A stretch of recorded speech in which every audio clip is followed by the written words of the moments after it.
डंडौत बंदन अनिक बार, सर्ब कला समरथ, डोलन तेरा खौ प्रभु, नानक दे कर हथ। ज्ञान अंजन गुर दिया, अज्ञान अंधेर विनाश, हर कृपा ते संत भेटिया, नानक मन परगास। याही कुल ते प्रगट होए, ताही कुल को नाम, पुन द्वादश गुरिंद को मेरी है प्रणाम। परम सत्कारयोग सतगुरु जी दे पावन पवित्र दरबार विच बैठी हुई साध संगत जियो, अपनियां मन बिरतियां नूं एकागर करन दे लई, रसना नूं पवित्र करन लई एक वारी सारे ही रल के आखिए, धन श्री सतगुरु जगजीत सिंह सच्चे पातशाह। सतगुरु अर्जन देव सच्चे पातशाह जी दा पावन पवित्र इतिहास साहब जी श्रवण कर रहे थे। इतिहास उत्थों तक पहुंचा है कि पृथ्वी चंद अपने साजो समान नूं लद के नगर नूं छड्डण दे वास्ते तैयार है।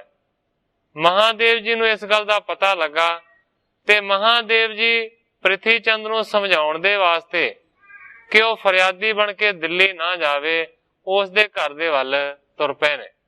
कल इत्थों तक कथा पहुंची सी, अज इत्थों अगे मैं प्रारंभ करदा।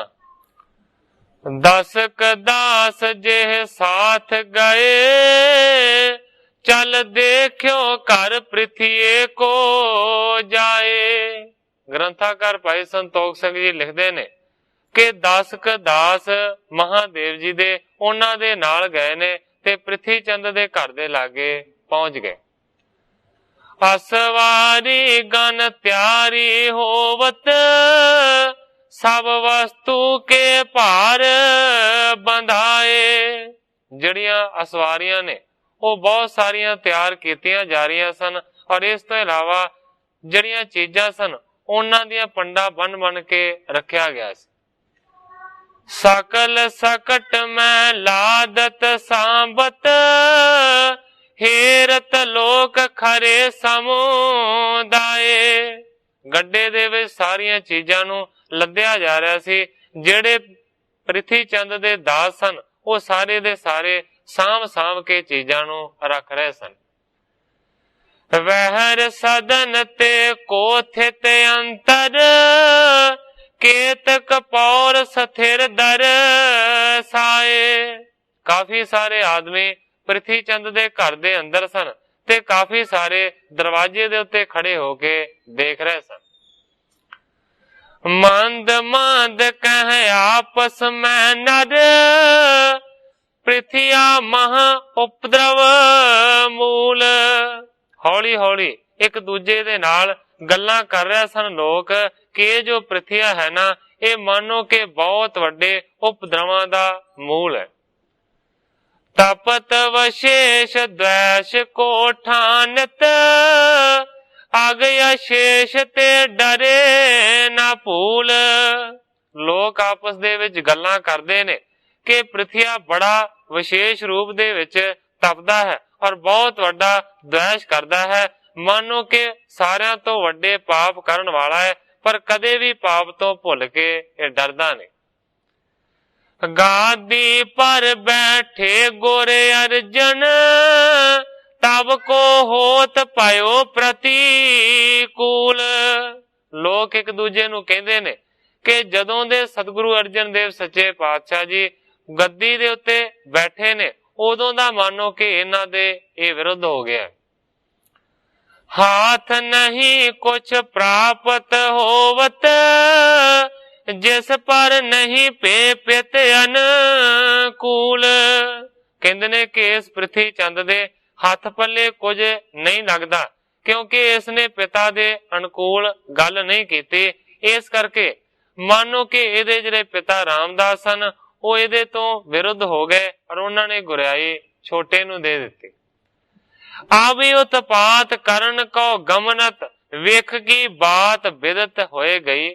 ਸੋਚਦੇ ਨੇ ਕਿ ਪਹਿਲਾਂ ਤੇ ਬਹੁਤ ਕੁਝ ਪ੍ਰਿਥੀ ਚੰਦ ਨੇ ਕੀਤਾ ਸਤਿਗੁਰੂ ਅਰਜਨ ਦੇਵ ਸੱਚੇ ਪਾਤਸ਼ਾਹ ਜੀ ਦੇ ਵਿਰੋਧ ਦੇ ਵਿੱਚ, ਤੇ ਕਹਿੰਦੇ ਨੇ ਕਿ ਹੁਣੇ ਜਿਹੜਾ ਇਹਨੇ ਵੱਡਾ ਕੰਮ ਕਰਨਾ ਸੀ ਕਿ ਜ਼ਹਿਰ ਦੇ ਕੇ ਹਰਗੋਬਿੰਦ ਨੂੰ ਮਾਰ ਦੇਣਾ ਸੀ, ਉਸ ਤਰ੍ਹਾਂ ਨਾ ਹੋ ਸਕਿਆ ਤੇ ਇਹਦਾ ਜਿਹੜਾ ਕਪਟ ਸੀ ਨਾ ਉਹ ਸਾਰਿਆਂ ਦੇ ਸਾਹਮਣੇ ਜ਼ਾਹਰ ਹੋ ਗਿਆ।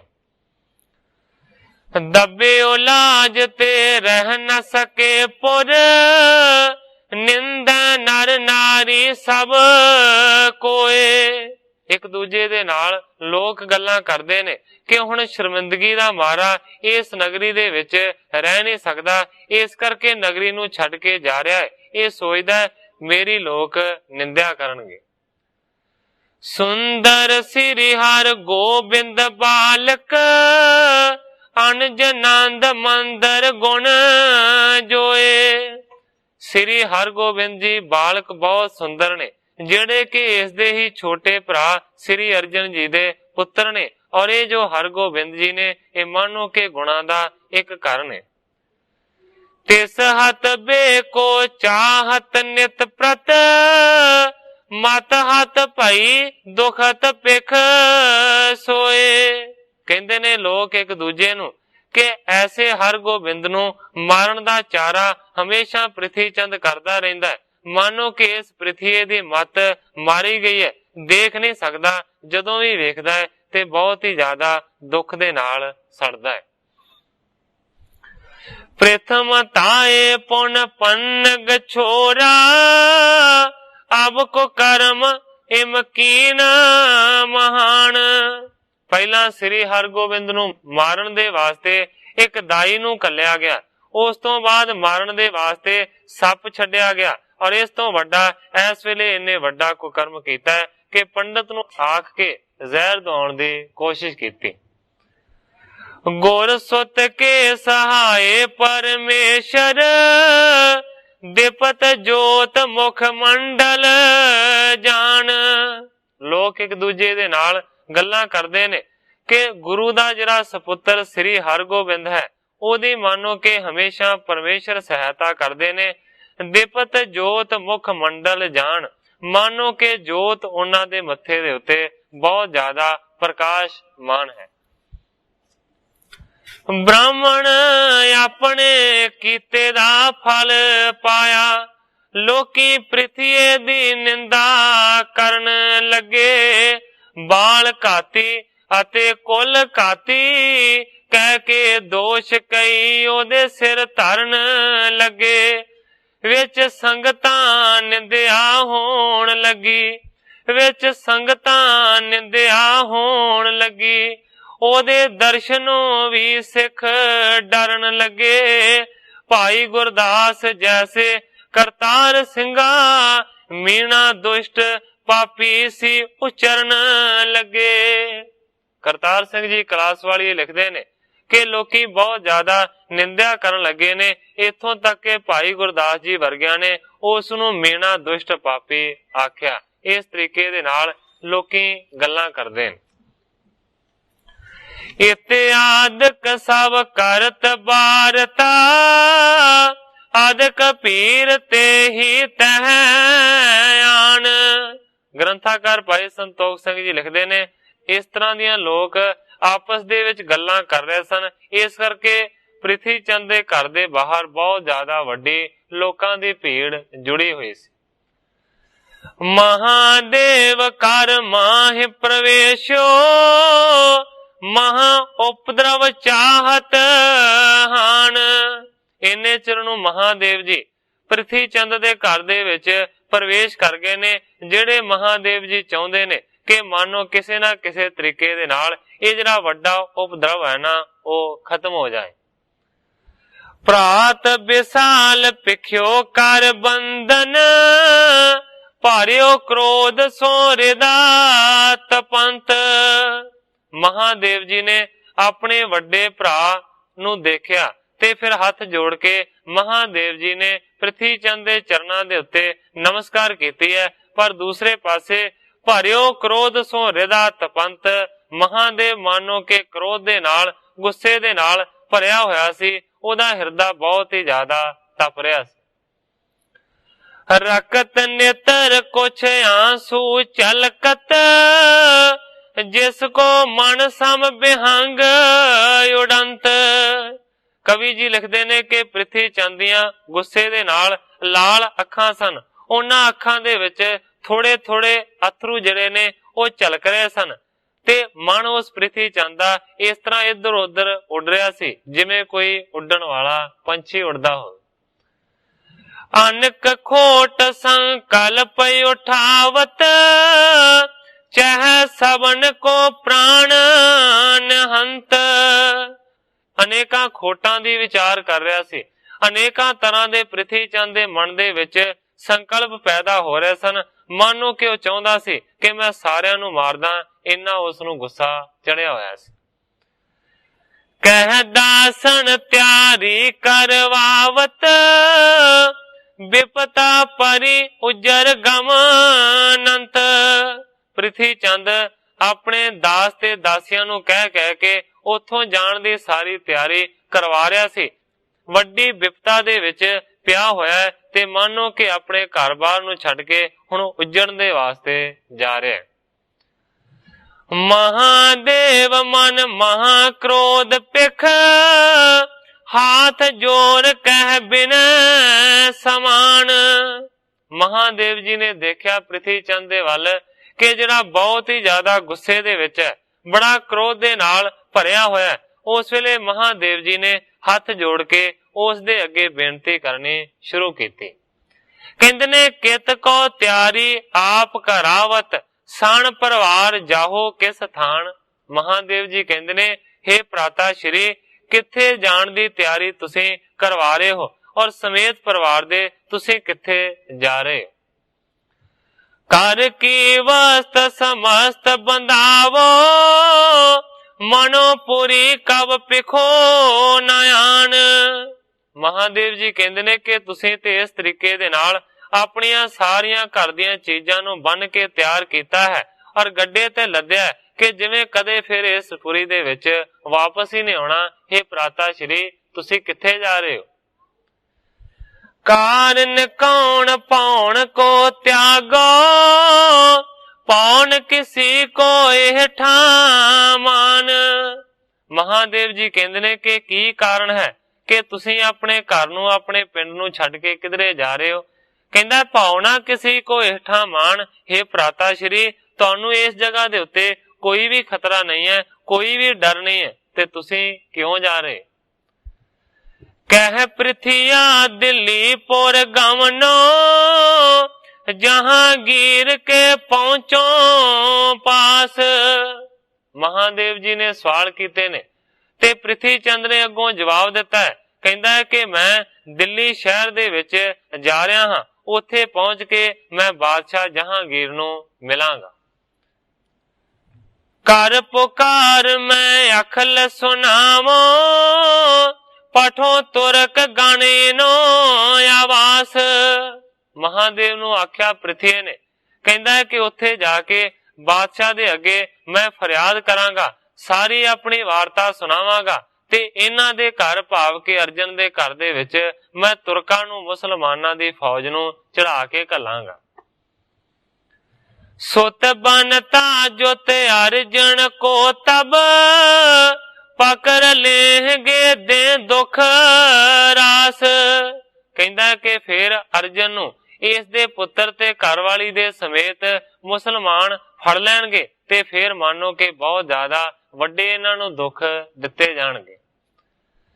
ਤਾਹਾਂ ਮੰਗਾਵੋ ਕੈਦ ਕਰਾਵੋ, ਮਨਵਾਵੋ ਤਬ ਜੋ ਮਮ ਆਸ।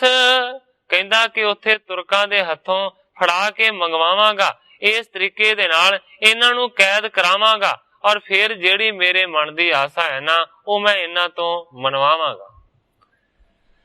ਸੁਣ ਤਬ ਮਹਾਦੇਵ ਕਰ ਜੋਰੇ, ਹਮ ਦੋਨੋਂ ਤੁਵ ਅਨਜ ਲਗੰਤ। ਜਦੋਂ ਪ੍ਰਿਥੀ ਚੰਦ ਨੇ ਇਸ ਤਰ੍ਹਾਂ ਦੀਆਂ ਗੱਲਾਂ ਕੀਤੀਆਂ, ਮਹਾਦੇਵ ਜੀ ਨੇ ਉਸ ਵੇਲੇ ਹੱਥ ਜੋੜ ਕੇ ਬੇਨਤੀ ਕੀਤੀ, ਕਹਿੰਦੇ ਨੇ ਹੇ ਭਰਾਤਾ ਸ਼੍ਰੀ, ਹਮ ਦੋਨੋਂ ਤੋਂ ਅਣਜ ਲਗੰਤ, ਅਸੀਂ ਦੋਵੇਂ ਤੁਹਾਡੇ ਛੋਟੇ ਭਰਾ ਲੱਗਦੇ ਹਾਂ। ਕਹਿਣ ਤੋਂ ਭਾਵ ਕਿ ਮੈਂ ਤੇ ਅਰਜਨ ਤੁਹਾਡੇ ਛੋਟੇ ਭਰਾ ਹਾਂ। ਬੈਸ ਵਿਖੇ ਲਗ ਸੁਮਤ ਵਿਖੇ ਲਗ ਸੁਤ ਸਮਾਨ ਹਮ ਲਖੋ ਸੁਚਿੰਤ। ਮਹਾਦੇਵ ਜੀ ਕਹਿੰਦੇ ਨੇ ਕਿ ਅਸੀਂ ਦੋਵੇਂ ਤੁਹਾਡੇ ਤੋਂ ਉਮਰ ਦੇ ਵਿੱਚ ਵੀ ਛੋਟੇ ਹਾਂ ਔਰ ਤੁਹਾਡੇ ਵਿੱਚੋਂ ਅਕਲ ਦੇ ਵਿੱਚੋਂ ਵੀ ਛੋਟੇ ਹਾਂ। ਇਸ ਕਰਕੇ ਮੰਨੋ ਕਿ ਅਸੀਂ ਤੇ ਤੁਹਾਡੇ ਪੁੱਤਰਾਂ ਦੇ ਸਮਾਨ ਹਾਂ। ਤੁਮ ਹੋ ਵੱਡੇ ਸਿਆਣੇ ਬਹਿਮੈ, ਬੁੱਧ ਵਿਸਾਲ ਸਭ ਰੀਤ ਮਹੰਤ। ਮਹਾਦੇਵ ਜੀ ਪ੍ਰਿਥੀ ਚੰਦ ਨੂੰ ਕਹਿੰਦੇ ਨੇ ਕਿ ਤੁਸੀਂ ਤੇ ਹਰ ਇੱਕ ਤਰੀਕੇ ਦੇ ਨਾਲ ਵੱਡੇ ਹੋ। ਜੇਕਰ ਉਮਰ ਵੱਲ ਵੇਖਿਆ ਜਾਵੇ ਸਾਡੇ ਤੋਂ ਵੱਡੀ ਉਮਰ ਦੇ ਹੋ, ਜੇਕਰ ਸਿਆਣਪ ਦੇ ਵੱਲ ਵੇਖਿਆ ਜਾਵੇ ਤੇ ਸਾਡੇ ਤੋਂ ਬਹੁਤਾ ਜ਼ਿਆਦਾ ਸ੍ਰੇਸ਼ਟ ਬੁੱਧੀ ਦੇ ਮਾਲਕ ਹੋ। ਹਰ ਇੱਕ ਚੀਜ਼ੇ ਦੇ ਨਾਲ ਤੁਸੀਂ ਮਹੰਤ ਹੋ, ਤੁਸੀਂ ਮੋਰੀ ਹੋ, ਤੁਸੀਂ ਵੱਡੇ ਮੁਖੀ ਹੋ। ਰੱਛਾ ਹਮਾਰੀ ਜਿਮ ਕਿਮ ਕਰੀਐ, ਇਹ ਜੋਗ ਤਾਇਮ ਲਖੇ ਅੰਤ। ਕਹਿੰਦੇ ਨੇ ਮਹਾਦੇਵ ਜੀ ਕਿ ਤੁਸੀਂ ਹਰ ਇੱਕ ਤਰੀਕੇ ਦੇ ਨਾਲ ਸਾਡੀ ਦੋਵਾਂ ਦੀ ਰੱਖਿਆ ਕਰਨ ਦੇ ਯੋਗ ਹੋ। ਐਸੀ ਤੁਹਾਡੇ ਵਿੱਚ ਯੋਗਤਾ ਹੈ ਕਿ ਤੁਸੀਂ ਸਾਡੀ ਰੱਖਿਆ ਕਰ ਸਕਦੇ ਹੋ। ਪਿਤ ਸਮ ਤੁਮ ਪ੍ਰਤਪਾਲਕ ਹੋਵੋ, ਲਾਇਕ ਇਸੀ ਬਾਤ ਕੇ ਜਾਣ। ਮਹਾਦੇਵ ਜੀ ਕਹਿੰਦੇ ਨੇ ਕਿ ਤੁਸੀਂ ਸਾਡੇ ਪਿਤਾ ਦੇ ਵਰਗੇ ਹੋ, ਇਸ ਕਰਕੇ ਪਿਤਾ ਵਾਂਗ ਸਾਡੀ ਦੋਵਾਂ ਦੀ ਤੁਸੀਂ ਪ੍ਰਤਪਾਲਨਾ ਕਰੋ। ਇਹੀ ਤੁਹਾਡੇ ਵਾਸਤੇ ਲਾਇਕ ਗੱਲ ਬਣਦੀ ਹੈ। ਉਚਿਤ ਨਹੀਂ ਉਤਪਾਤ ਕਰਨ ਕੇ, ਬਣੋ ਪੁਕਾਰੂ ਪਿਖੈ ਜਹਾਨ। ਮਹਾਦੇਵ ਜੀ ਪ੍ਰਿਥੀ ਚੰਦ ਨੂੰ ਸਮਝਾਉਣ ਦਾ ਯਤਨ ਕਰਦੇ ਨੇ ਕਿ ਤੁਸੀਂ ਤੇ ਉਚਿਤ ਹੋ ਸਾਡੀ ਪਾਲਣਾ ਕਰਨ ਦੇ ਵਾਸਤੇ, ਸਾਡੇ ਪਿਤਾ ਦੀ ਜਗ੍ਹਾ ਦੇ ਉੱਤੇ ਹੋ। ਇਸ ਕਰਕੇ ਤੁਹਾਡੇ ਵਾਸਤੇ ਇਹ ਗੱਲ ਯੋਗ ਬਣਦੀ ਹੈ ਕਿ ਤੁਸੀਂ ਸਾਨੂੰ ਪਿਆਰ ਦਿਓ। ਦੂਸਰੇ ਪਾਸੇ ਇਹ ਗੱਲ ਕਰਨੀ ਤੁਹਾਡੇ ਵਾਸਤੇ ਬਿਲਕੁਲ ਉਲਟ ਹੈ ਕਿ ਤੁਸੀਂ ਬਾਦਸ਼ਾਹ ਜਹਾਂਗੀਰ ਦੇ ਕੋਲ ਜਾਵੋ ਔਰ ਉਹਦੇ ਅੱਗੇ ਪੁਕਾਰ ਕਰੋ। ਜੇਕਰ ਤੁਸੀਂ ਬਾਦਸ਼ਾਹ ਜਹਾਂਗੀਰ ਦੇ ਅੱਗੇ ਜਾ ਕੇ ਸ਼ਿਕਾਇਤ ਕਰੋਗੇ, ਫਰਿਆਦ ਕਰੋਗੇ ਤੇ ਸਾਰੀ ਦੁਨੀਆ ਇਹ ਗੱਲ ਵੇਖੇਗੀ। ਤਰੋਣਾ ਹਿਰਦੈ ਈਰਖਾ ਤਪ ਕਰ ਹੋਇ ਕਰ ਪਿਤਾ ਪ੍ਰਸੰਨ ਮਹਾਨ। ਕਹਿੰਦੇ ਨੇ ਮਹਾਦੇਵ ਜੀ ਕਿ ਤੁਸੀਂ ਹਿਰਦੇ ਦੇ ਵਿੱਚ ਰਤਾ ਵੀ ਈਰਖਾ ਨੂੰ ਧਾਰਨ ਨਾ ਕਰੋ। ਜਿਹੜਾ ਤੁਹਾਨੂੰ ਮੰਨੋ ਕਿ ਦੁੱਖ ਲੱਗ ਰਿਹਾ ਹੈ ਉਸ ਦੁੱਖ ਦੇ ਵਿੱਚ ਨਾ ਤਪੋ। ਗੁਰਤਾ ਦਈ ਜਗਤ ਗੁਰ ਕੀਨਸ, ਲਖਿਓ ਯੋਗ ਬੈਠਾਏ ਸਥਾਨ। ਕਹਿੰਦੇ ਨੇ ਮਹਾਦੇਵ ਜੀ ਕਿ ਪਿਤਾ ਪ੍ਰਸੰਨ ਹੋਏ ਸਤਿਗੁਰੂ ਰਾਮਦਾਸ ਸੱਚੇ ਪਾਤਸ਼ਾਹ ਜੀ ਅਰਜਨ ਦੇ ਉੱਤੇ। ਇਸ ਕਰਕੇ ਅਰਜਨ ਨੂੰ ਉਹਨਾਂ ਨੇ ਗੁਰਿਆਈ ਦੇ ਦਿੱਤੀ, ਜਗਤ ਦਾ ਗੁਰੂ ਬਣਾ ਦਿੱਤਾ। ਯੋਗ ਬਿਠਾਏ ਸਥਾਨ, ਉਹਨਾਂ ਨੇ ਯੋਗਤਾ ਨੂੰ ਵੇਖਿਆ, ਇਸ ਕਰਕੇ ਉਹਨਾਂ ਨੂੰ ਗੁਰਿਆਈ ਦੇ ਉੱਤੇ ਬਿਠਾਇਆ ਹੈ। ਤੁਸੀਂ ਉਹਨਾਂ ਦੇ ਉੱਤੇ ਰਤਾ ਵੀ ਦੁੱਖ ਨਾ ਕਰੋ। ਹਮ ਤੁਮ ਕੋ ਚਾਹੀਅਤ ਅਬ ਇਸ ਬਿਦ, ਅਖਲ ਮਸੰਦ ਸੰਗਤਾਂ ਸੰਗ। ਮਹਾਦੇਵ ਜੀ ਕਹਿੰਦੇ ਨੇ ਕਿ ਸਾਨੂੰ ਤੇ ਤੁਹਾਨੂੰ ਤੇ ਸਾਰੀਆਂ ਸੰਗਤਾਂ ਨੂੰ ਤੇ ਸਾਰਿਆਂ ਮਸੰਦਾਂ ਨੂੰ ਚਾਹੀਦਾ ਹੈ ਕਿ ਚੰਗੇ ਤਰੀਕੇ ਦੇ ਨਾਲ ਅਰਜਨ ਜੀ ਨੂੰ ਗੁਰੂ ਪ੍ਰਵਾਨ ਕਰਨ। ਸਭ ਕੋ ਲੈ ਤਿਨ ਪਗ ਸਿਰ ਧਾਰੋ, ਪਿਤ ਆਇਸ ਕੋ ਮਾਨ ਅਪੰਗ। ਇਸ ਕਰਕੇ हे ਭਰਾਤਾ ਸ਼੍ਰੀ, ਸਾਰੀਆਂ ਸੰਗਤਾਂ ਨੂੰ ਸਾਰਿਆਂ ਮਸੰਦਾਂ ਨੂੰ ਨਾਲ ਲੈ ਕੇ ਆਪਾਂ ਸਾਰੇ ਦੇ ਸਾਰੇ ਸਤਿਗੁਰੂ ਅਰਜਨ ਦੇਵ ਸੱਚੇ ਪਾਤਸ਼ਾਹ ਜੀ ਦੇ ਚਰਨਾਂ ਦੇ ਉੱਤੇ ਆਪਣੇ ਸਿਰਾਂ ਨੂੰ ਧਰੀਏ। ਪਿਤ ਆਇਸ ਕੋ ਮਾਨ ਅਪੰਗ, ਪਿਤਾ ਦੇ ਹੁਕਮ ਨੂੰ ਮੰਨੀਏ, ਕਿਉਂਕਿ ਪਿਤਾ ਸ਼੍ਰੀ ਨੇ ਆਪਣੀ ਜਗ੍ਹਾ ਦੇ ਉੱਤੇ ਅਰਜਨ ਨੂੰ ਬਿਠਾਇਆ ਹੈ। ਇੱਕ ਤੋ ਪਿਤਾ ਦੂਸਰੇ ਗੁਰ ਹੈ, ਤਿਨ ਕੇ ਬਾਕ ਬਿਲੰਦ ਉਤੰਗ। ਮਹਾਦੇਵ ਜੀ ਕਹਿੰਦੇ ਨੇ ਕਿ ਇੱਕ ਤੇ ਸਤਿਗੁਰੂ ਰਾਮਦਾਸ ਸੱਚੇ ਪਾਤਸ਼ਾਹ ਜੀ ਸਾਡੇ ਪਿਤਾ ਸਨ, ਦੂਸਰੇ ਪਾਸੇ ਉਹ ਜਗਤ ਦੇ ਗੁਰੂ ਸਨ, ਸਾਡੇ ਵੀ ਗੁਰੂ ਸਨ। ਇਸ ਕਰਕੇ ਮੰਨੋ ਕਿ ਉਹਨਾਂ ਦੇ ਜਿਹੜੇ ਕਹੇ ਹੋਏ ਬਚਨ ਨੇ ਉਹ ਸਾਰਿਆਂ ਤੋਂ ਉੱਚੇ ਨੇ ਤੇ ਸਾਰਿਆਂ ਤੋਂ ਵੱਡੇ ਨੇ। ਹੋਏ ਸਪੂਤ ਕੈਸੇ ਨਹੀਂ ਮਾਨੈ, ਸਮਝ ਵਿਚਾਰੋ ਹਿਰਦੈ ਨਿਸੰਗ। ਮਹਾਦੇਵ ਜੀ ਪ੍ਰਿਥੀ ਚੰਦ ਨੂੰ ਕਹਿੰਦੇ ਨੇ ਕਿ ਇਹ ਭਰਾਤਾ ਸ਼੍ਰੀ, ਤੁਸੀਂ ਵਿਚਾਰ ਕੇ ਦੇਖੋ ਕਿ ਜਿਹੜੇ ਆਪਣੇ ਪਿਤਾ ਦੇ ਸੁਪੁੱਤਰ ਹੁੰਦੇ ਨੇ ਉਹ ਕਦੇ ਵੀ ਆਪਣੇ ਪਿਤਾ ਦੇ ਬਚਨ ਨੂੰ ਟਾਲਦੇ ਨਹੀਂ ਹਨ। ਜਿਸ ਤਰ੍ਹਾਂ ਪਿਤਾ ਆਖੇ ਉਸੇ ਤਰ੍ਹਾਂ ਮੰਨਦੇ ਨੇ। ਸਮਝ ਵਿਚਾਰੋ ਹਿਰਦੈ ਨਸੰਗ। ਤੁਸੀਂ ਸਮਝ ਕੇ ਵਿਚਾਰ ਕੇ ਦੇਖ ਲਓ ਕਿ ਅਸੀਂ ਹੁਣ ਸਤਿਗੁਰੂ ਰਾਮਦਾਸ ਸੱਚੇ ਪਾਤਸ਼ਾਹ ਜੀ ਦੇ ਸੁਪੁੱਤਰ ਬਣਨਾ ਹੈ ਜਾਂ ਕਿ ਕਪੁੱਤਰ ਬਣਨਾ ਹੈ, ਕਿਉਂਕਿ ਸੁਪੁੱਤਰ ਬਚਨ ਨੂੰ ਮੰਨਦੇ ਨੇ ਤੇ ਜਿਹੜੇ ਕਪੁੱਤਰ ਨੇ ਉਹ ਨਹੀਂ ਮੰਨਦੇ। ਉਠ ਅਬ ਚਲੋ ਸਾਥ ਮੈਂ ਤੁਮਰੇ ਤਿਨ ਕੇ ਪਗ ਪਰ ਨਮੈ ਕਰੋ।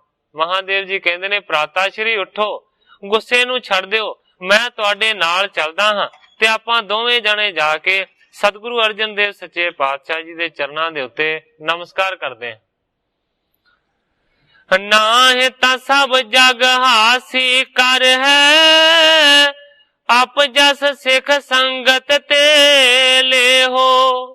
ਮਹਾਦੇਵ ਜੀ ਕਹਿੰਦੇ ਨੇ ਹੇ ਭਰਾਤਾ ਸ਼੍ਰੀ, ਜੇਕਰ ਤੁਸੀਂ ਇਸ ਤਰ੍ਹਾਂ ਨਾ ਕੀਤਾ ਤੇ ਸਾਰੀ ਦੁਨੀਆ ਸਾਡਾ ਮਖੌਲ ਉਡਾਏਗੀ ਔਰ ਸਾਰੀ ਦੁਨੀਆ ਦੇ ਵਿੱਚ ਤੁਹਾਡਾ ਅਪਜਸ ਹੋਵੇਗਾ। ਇਸ ਤੋਂ ਇਲਾਵਾ ਸਿੱਖ ਸੰਗਤਾਂ ਵੀ ਤੁਹਾਨੂੰ ਵੇਖ ਨਹੀਂ ਸਿਖਾਉਣਗੀਆਂ, ਤੁਹਾਡੇ ਮੱਥੇ ਨਹੀਂ ਲੱਗਣਗੇ। ਜਿਸ ਹਿਤ ਅਗ ਠਾਣਤ ਨਹੀਂ ਤਰਾਸਤ, ਸੋ ਤਨ ਕਿਸ ਕੇ ਸੰਗ ਨਾ ਕੇਹ। ਇਹ ਭਰਾਤਾ ਸ਼੍ਰੀ, ਜਿਹੜੇ ਧਨ ਦੇ ਹਿੱਤ ਦੇ ਵਾਸਤੇ, ਧਨ ਦੇ ਪਿਆਰ ਦੇ ਵਾਸਤੇ ਤੁਸੀਂ ਇੰਨੇ ਵੱਡੇ ਅਗ ਕਰ ਰਹੇ ਹੋ, ਪਾਪ ਕਰ ਰਹੇ ਹੋ, ਉਹ ਜਿਹੜਾ ਧਨ ਹੈ ਨਾ ਉਹ ਤੇ ਕਦੇ ਵੀ ਕਿਸੇ ਦੇ ਨਾਲ ਨਹੀਂ ਜਾਂਦਾ। ਭਾਵ ਕਿ ਅਖੀਰਲੇ ਵੇਲੇ ਧਨ ਕਦੇ ਵੀ ਕਿਸੇ ਦਾ ਸਾਥ ਨਹੀਂ ਦਿੰਦਾ। ਸੁਤ ਬਨ ਤਾਹਿਤ ਕਰ ਉਤਪਾਤਨ, ਅੰਤ ਸਮੇਂ ਨਹੀਂ ਸਾਥੀ। ਇਹ ਗਿਆਨ ਦੀਆਂ ਗੱਲਾਂ ਕਹਿ ਕੇ ਸਮਝਾਉਣ ਦਾ ਯਤਨ ਕਰਦੇ ਨੇ ਮਹਾਦੇਵ ਜੀ ਪ੍ਰਿਥੀ ਚੰਦ ਨੂੰ। ਕਹਿੰਦੇ ਨੇ ਕਿ ਇਹ ਭਰਾਤਾ ਸ਼੍ਰੀ, ਮਨੁੱਖ ਆਪਣੇ ਪੁੱਤਰਾਂ ਦੇ ਵਾਸਤੇ, ਆਪਣੀਆਂ ਧੀਆਂ ਦੇ ਵਾਸਤੇ, ਆਪਣੀ ਘਰਵਾਲੀ ਦੇ ਵਾਸਤੇ, ਆਪਣੇ ਸਾਰੇ ਪਰਿਵਾਰ ਦੇ ਵਾਸਤੇ ਬੜੇ ਉਤਪਾਤ ਕਰਦਾ ਹੈ, ਪਰ ਅੰਤ ਦੇ ਵੇਲੇ ਕਹਿੰਦੇ ਨੇ ਕਿ ਜਿਹੜੀ ਮਾਇਆ ਹੈ ਨਾ ਇਹ ਕਿਸੇ ਦਾ ਵੀ ਸਾਥ ਨਹੀਂ ਦਿੰਦੀ। ਗੁਰਬਾਣੀ ਦੇ ਵਿੱਚ ਪਾਠ ਹੁੰਦਾ ਹੈ, ਸੰਗ ਨਾ ਚਾਲਸ ਤੇਰੇ ਧਨਾ, ਤੂੰ ਕਿਉਂ ਲਪਟਾਵੈ ਮੂੜ ਮਣਾ। ਸਤਿਗੁਰੂ ਸੱਚੇ ਪਾਤਸ਼ਾਹ ਜੀ ਮਾਨੋ ਕਿ ਆਪਣੇ ਮਨ ਨੂੰ ਸੰਬੋਧਨ ਹੋ ਕੇ ਕਹਿੰਦੇ ਨੇ ਕਿ ਤੇਰੇ ਨਾਲ ਧਨ ਨੇ ਨਹੀਂ ਜਾਣਾ, ਇਹ ਮੂਰਖ ਮਣਾ, ਤੂੰ ਕਿਉਂ ਇਸ ਝੂਠੇ ਧਨ ਦੇ ਵਿੱਚ ਉਲਝਦਾ ਹੈ। ਇਹੀ ਵਿਚਾਰ ਪੇਸ਼ ਕਰ ਰਹੇ ਨੇ ਮਹਾਦੇਵ ਜੀ ਪ੍ਰਿਥੀ ਚੰਦ ਨੂੰ। ਕਹਿ ਰਹੇ ਨੇ ਕਿ ਜਿਹੜੇ ਧਨ ਦੇ ਵਾਸਤੇ ਤੁਸੀਂ ਸਾਰਾ ਕੁਝ ਕਰ ਰਹੇ ਹੋ, ਇਹ ਧਨ ਕਿਸੇ ਦੇ ਨਾਲ ਨਹੀਂ ਜਾਣਾ। ਭਾਈ ਰੇ ਧਨ ਧਨ ਸਾਥ ਨਾ ਹੋਏ, ਗੁਰਬਾਣੀ ਦਾ ਮਹਾਵਾਕ ਹੈ। ਇਨ ਸਨੇਹ ਕੋ ਮਿਥਿਆ ਜਾਨੋ, ਮੇਰੋ ਕਹਿਓ ਬਚਨ ਲਿਓ ਮਾਨ। ਮਹਾਦੇਵ ਜੀ ਪ੍ਰਿਥੀ ਚੰਦ ਜੀ ਨੂੰ ਕਹਿੰਦੇ ਨੇ ਕਿ ਮੇਰੀ ਆਖੀ ਹੋਈ ਗੱਲ ਨੂੰ ਤੁਸੀਂ ਪ੍ਰਵਾਨ ਕਰ ਲਓ, ਮੰਨ ਲਓ, ਔਰ ਇਹ ਜਿਹੜਾ ਸਨੇਹ ਕਰਦੇ ਹੋ ਨਾ ਤੁਸੀਂ ਮਾਇਆ ਦੇ ਨਾਲ, ਇਹ ਮਿਥਿਆ ਸਮਝ ਲਓ, ਇਹ ਝੂਠਾ ਹੈ। ਇਸ ਕਰਕੇ ਮਾਇਆ ਦੇ ਨਾਲ ਸਨੇਹ ਨਾ ਕਰੋ, ਇਹ ਝੂਠਾ ਪਿਆਰ ਹੈ। ਸੱਚਾ ਪਿਆਰ ਕਰੋ ਸਤਿਗੁਰਾਂ ਦੇ ਚਰਨਾਂ ਦੇ ਨਾਲ। ਔਰ ਜੋ ਮੈਂ ਤੁਹਾਨੂੰ ਸਮਝਾਉਣ ਦਾ ਯਤਨ ਕਰ ਰਿਹਾ ਹਾਂ ਉਸ ਨੂੰ ਸਮਝ ਲਓ, ਮੇਰੀ ਆਖੀ ਹੋਈ ਗੱਲ ਨੂੰ ਮੰਨ ਲਓ। ਮਿਲੋ ਪ੍ਰੇਮ ਕਰ ਤਜੋ ਵਿਰੋਧਾ, ਆਗੇ ਥਿਤ ਹੋਏ ਜੋਰੋ ਪਾਣ। ਮਹਾਦੇਵ ਜੀ ਕਹਿੰਦੇ ਨੇ ਕਿ ਪ੍ਰੇਮ ਨੂੰ ਹਿਰਦੇ ਦੇ ਵਿੱਚ ਧਾਰਨ ਕਰਕੇ ਸਤਿਗੁਰੂ ਅਰਜਨ ਦੇਵ ਸੱਚੇ ਪਾਤਸ਼ਾਹ ਜੀ ਦੇ ਨਾਲ ਮਿਲਾਪ ਕਰ ਲਓ। ਸਾਰੇ ਦਾ ਸਾਰਾ ਜਿਹੜਾ ਵਿਰੋਧ ਹੈ ਨਾ ਉਹ ਖਤਮ ਕਰ ਦਿਓ ਔਰ ਉਹਨਾਂ ਦੇ ਅੱਗੇ ਹੱਥ ਜੋੜ ਕੇ ਖੜੇ ਹੋ ਜਾਓ। ਕਰੇ ਕਪਟ ਅਗ ਸੋ ਬਖਸ਼ਾਵੋ, ਜਿਸ ਤੇ ਹੋਏ ਨਾ ਤਰਾਸ ਨਿਦਾਨ। ਜਿਹੜੇ ਤੁਸੀਂ ਪਹਿਲਾਂ ਪਾਪ ਕਰ ਚੁੱਕੇ ਹੋ ਉਹਨਾਂ ਸਾਰਿਆਂ ਕੀਤਿਆਂ ਹੋਇਆਂ ਪਾਪਾਂ ਦੀ ਮਾਫੀ ਮੰਗ ਲਓ, ਆਪਣੇ ਪਾਪਾਂ ਦੀ ਬਖਸ਼ਬੰਦੀ ਕਰਵਾ ਲਓ। ਜਿਸ ਤੇ ਹੋਏ ਨਾ ਤਰਾਸ ਨਿਦਾਨ। हे ਭਰਾਤਾ ਸ਼੍ਰੀ, ਜੇਕਰ ਤੁਸੀਂ ਇਸ ਤਰ੍ਹਾਂ ਕਰੋਗੇ ਤੇ ਅੰਤ ਦੇ ਵੇਲੇ ਤੁਹਾਨੂੰ ਕੋਈ ਵੀ ਡਰ ਨਹੀਂ ਹੋਵੇਗਾ। ਤਿੰਨ ਮੈਂ ਪਰਮ ਜੋਤ ਪ੍ਰਕਾਸ਼ਤ, ਗੁਰ ਨਾਨਕ ਤਾ ਆਦ ਸੋ ਜਾਣ। ਮਹਾਦੇਵ ਜੀ ਕਹਿੰਦੇ ਨੇ ਕਿ ਉਹਨਾਂ ਦੇ ਵਿੱਚ ਭਾਵ ਕਿ ਸਤਿਗੁਰੂ ਅਰਜਨ ਦੇਵ ਸੱਚੇ ਪਾਤਸ਼ਾਹ ਜੀ ਦੇ ਵਿੱਚ ਜਿਹੜੀ ਪਰਮ ਜੋਤ ਹੈ ਉਹ ਪ੍ਰਕਾਸ਼ਵਾਨ ਹੈ। ਜਿਹੜੀ ਕਿ ਜੋਤ ਸਤਿਗੁਰੂ ਨਾਨਕ ਦੇਵ ਸੱਚੇ ਪਾਤਸ਼ਾਹ ਜੀ ਦੇ ਵਿੱਚ ਪ੍ਰਕਾਸ਼ਵਾਨ ਸੀ, ਉਹੀ ਜੋਤ ਇਹਨਾਂ ਦੇ ਵਿੱਚ ਵੀ ਜਗ ਰਹੀ ਹੈ। ਇਸ ਤਰੀਕੇ ਦੇ ਨਾਲ ਉਸ ਵੇਲੇ ਮਹਾਦੇਵ ਜੀ ਨੇ ਸਮਝਾਉਣ ਦਾ ਯਤਨ ਕੀਤਾ। ਪ੍ਰਿਥੀ ਚੰਦ ਦੀ ਨਿੰਦਿਆ ਹੋਈ ਥਾਂ ਥਾਂ, ਮਾਰੇ ਸ਼ਰਮ ਦੇ ਬਹੁਤ ਲਾਚਾਰ ਹੋਇਆ। ਹੱਠ ਛੱਡਣਾ ਵੀ ਔਖਾ ਉਸ ਤਾਈਂ, ਘਰ ਛੱਡਣੇ ਲਈ ਤਿਆਰ ਹੋਇਆ। ਇੱਕ ਦਿਨ ਸੰਭਾਲਿਆ ਸਬਾਬ ਸਾਰਾ, ਲੱਦ ਗੱਡੇ ਉੱਤੇ ਘਰੋਂ ਬਾਹਰ ਹੋਇਆ। ਮਹਾਦੇਵ ਜੀ ਨੂੰ ਖਬਰ ਹੋਏ ਗਈ, ਸੁਣ ਦਿਲ ਅੰਦਰ ਦੁੱਖ ਭਾਰ ਹੋਇਆ। ਜਾਏ ਪ੍ਰਿਥੀਏ ਦੇ ਚਰਨੀ ਸਿਰ ਧਰਿਆ, ਜਾਏ ਪ੍ਰਿਥੀਏ ਦੇ ਚਰਨੀ ਸਿਰ ਧਰਿਆ। ਇਉਂ ਕਰੋ ਨਾਹੀ ਮਿੰਨਤਦਾਰ ਹੋਇਆ। ਪ੍ਰਿਥੀਆ ਮਚਿਆ ਸੰਗੋ ਕਰਤਾਰ ਸਿੰਘਾ, ਮੂੰਹ ਬਕਦਾ ਜੋਸ਼ ਅਪਾਰ ਹੋਇਆ। ਕਰਤਾਰ ਸਿੰਘ ਜੀ ਕਲਾਸ ਵਾਲੀ ਲਿਖਦੇ ਨੇ ਕਿ ਮਹਾਦੇਵ ਜੀ ਨੇ ਪ੍ਰਿਥੀ ਚੰਦ ਦੇ ਚਰਨਾਂ ਦੇ ਵਿੱਚ ਬੇਨਤੀ ਕੀਤੀ ਕਿ ਭਰਾਤਾ ਸ਼੍ਰੀ ਇਸ ਤਰ੍ਹਾਂ ਨਾ ਕਰੋ, ਪਰ ਉਸ ਵੇਲੇ ਕਵੀ ਜੀ ਲਿਖਦੇ ਨੇ ਕਿ ਨਾ ਮੰਨੀ ਆਖੀ ਹੋਈ ਪ੍ਰਿਥੀ ਚੰਦ ਨੇ ਮਹਾਦੇਵ ਜੀ। ਸੁਣ ਪ੍ਰਿਥੀਆ ਬੋਲਿਓ ਬਿਰਮਾਵਤ, ਮਹਾਦੇਵ ਮੇਰੋ ਬਚ ਮਾਨ।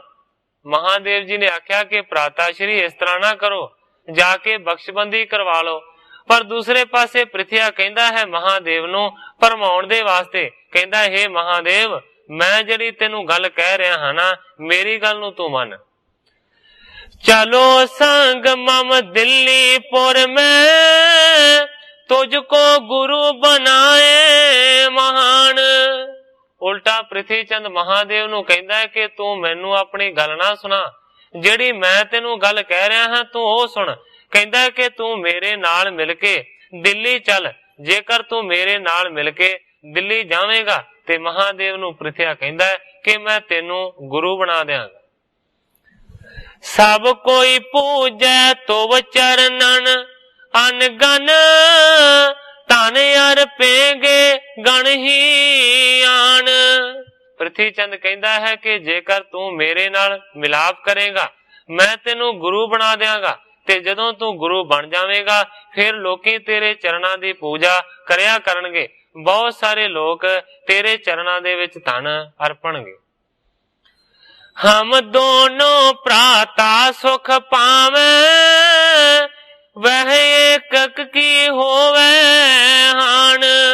ਪ੍ਰਿਥੀ ਚੰਦ ਮਹਾਦੇਵ ਨੂੰ ਫਰਮਾਉਣ ਦਾ ਯਤਨ ਕਰ ਰਿਹਾ, ਕਹਿੰਦਾ ਹੈ ਕਿ ਇਸ ਤਰੀਕੇ ਦੇ ਨਾਲ ਆਪਾਂ ਜਦੋਂ ਦੋਵੇਂ ਭਰਾ ਮਿਲ ਜਾਵਾਂਗੇ ਤੇ ਸਾਨੂੰ ਸੁਖਾਂ ਦੀ ਪ੍ਰਾਪਤੀ ਹੋਵੇਗੀ, ਤੇ ਦੂਸਰੇ ਪਾਸੇ ਅਰਜਨ ਇਕੱਲਾ ਰਹਿ ਜਾਵੇਗਾ, ਇਸ ਕਰਕੇ ਅਰਜਨ ਦਾ ਵਿਨਾਸ਼ ਹੋ ਜਾਵੇਗਾ। ਸਾਨੂੰ ਚਾਹੀਦਾ ਹੈ ਕਿ ਦੋਵਾਂ ਨੂੰ ਇੱਕ ਦੂਜੇ ਦੇ ਨਾਲ ਮਿਲ ਜਾਈਏ। ਉਸ ਵੇਲੇ ਆਪਣਾ ਜਿਹੜਾ ਮਤਾ ਪਕਾਇਆ ਹੋਇਆ ਪ੍ਰਿਥੀ ਚੰਦ ਨੇ, ਉਹ ਮਹਾਦੇਵ ਨੂੰ ਇਸ ਤਰ੍ਹਾਂ ਕਹਿੰਦਾ, ਹੁਣ ਸੁਲਹੀ ਖਾਂ ਦੇ ਪਾਸ ਜਾ ਕੇ ਸਾਰਾ ਆਪਣਾ ਹਾਲ ਸੁਣਾਵਾਂਗਾ ਮੈਂ। ਉਹਦੇ ਨਾਲ ਮੈਂ ਜਾ ਕੇ ਮਿਲਾਂ ਦਿੱਲੀ, ਅਰਜ਼ੀ ਬਾਦਸ਼ਾਹ ਦੇ ਅੱਗੇ ਪਾਵਾਂਗਾ ਮੈਂ।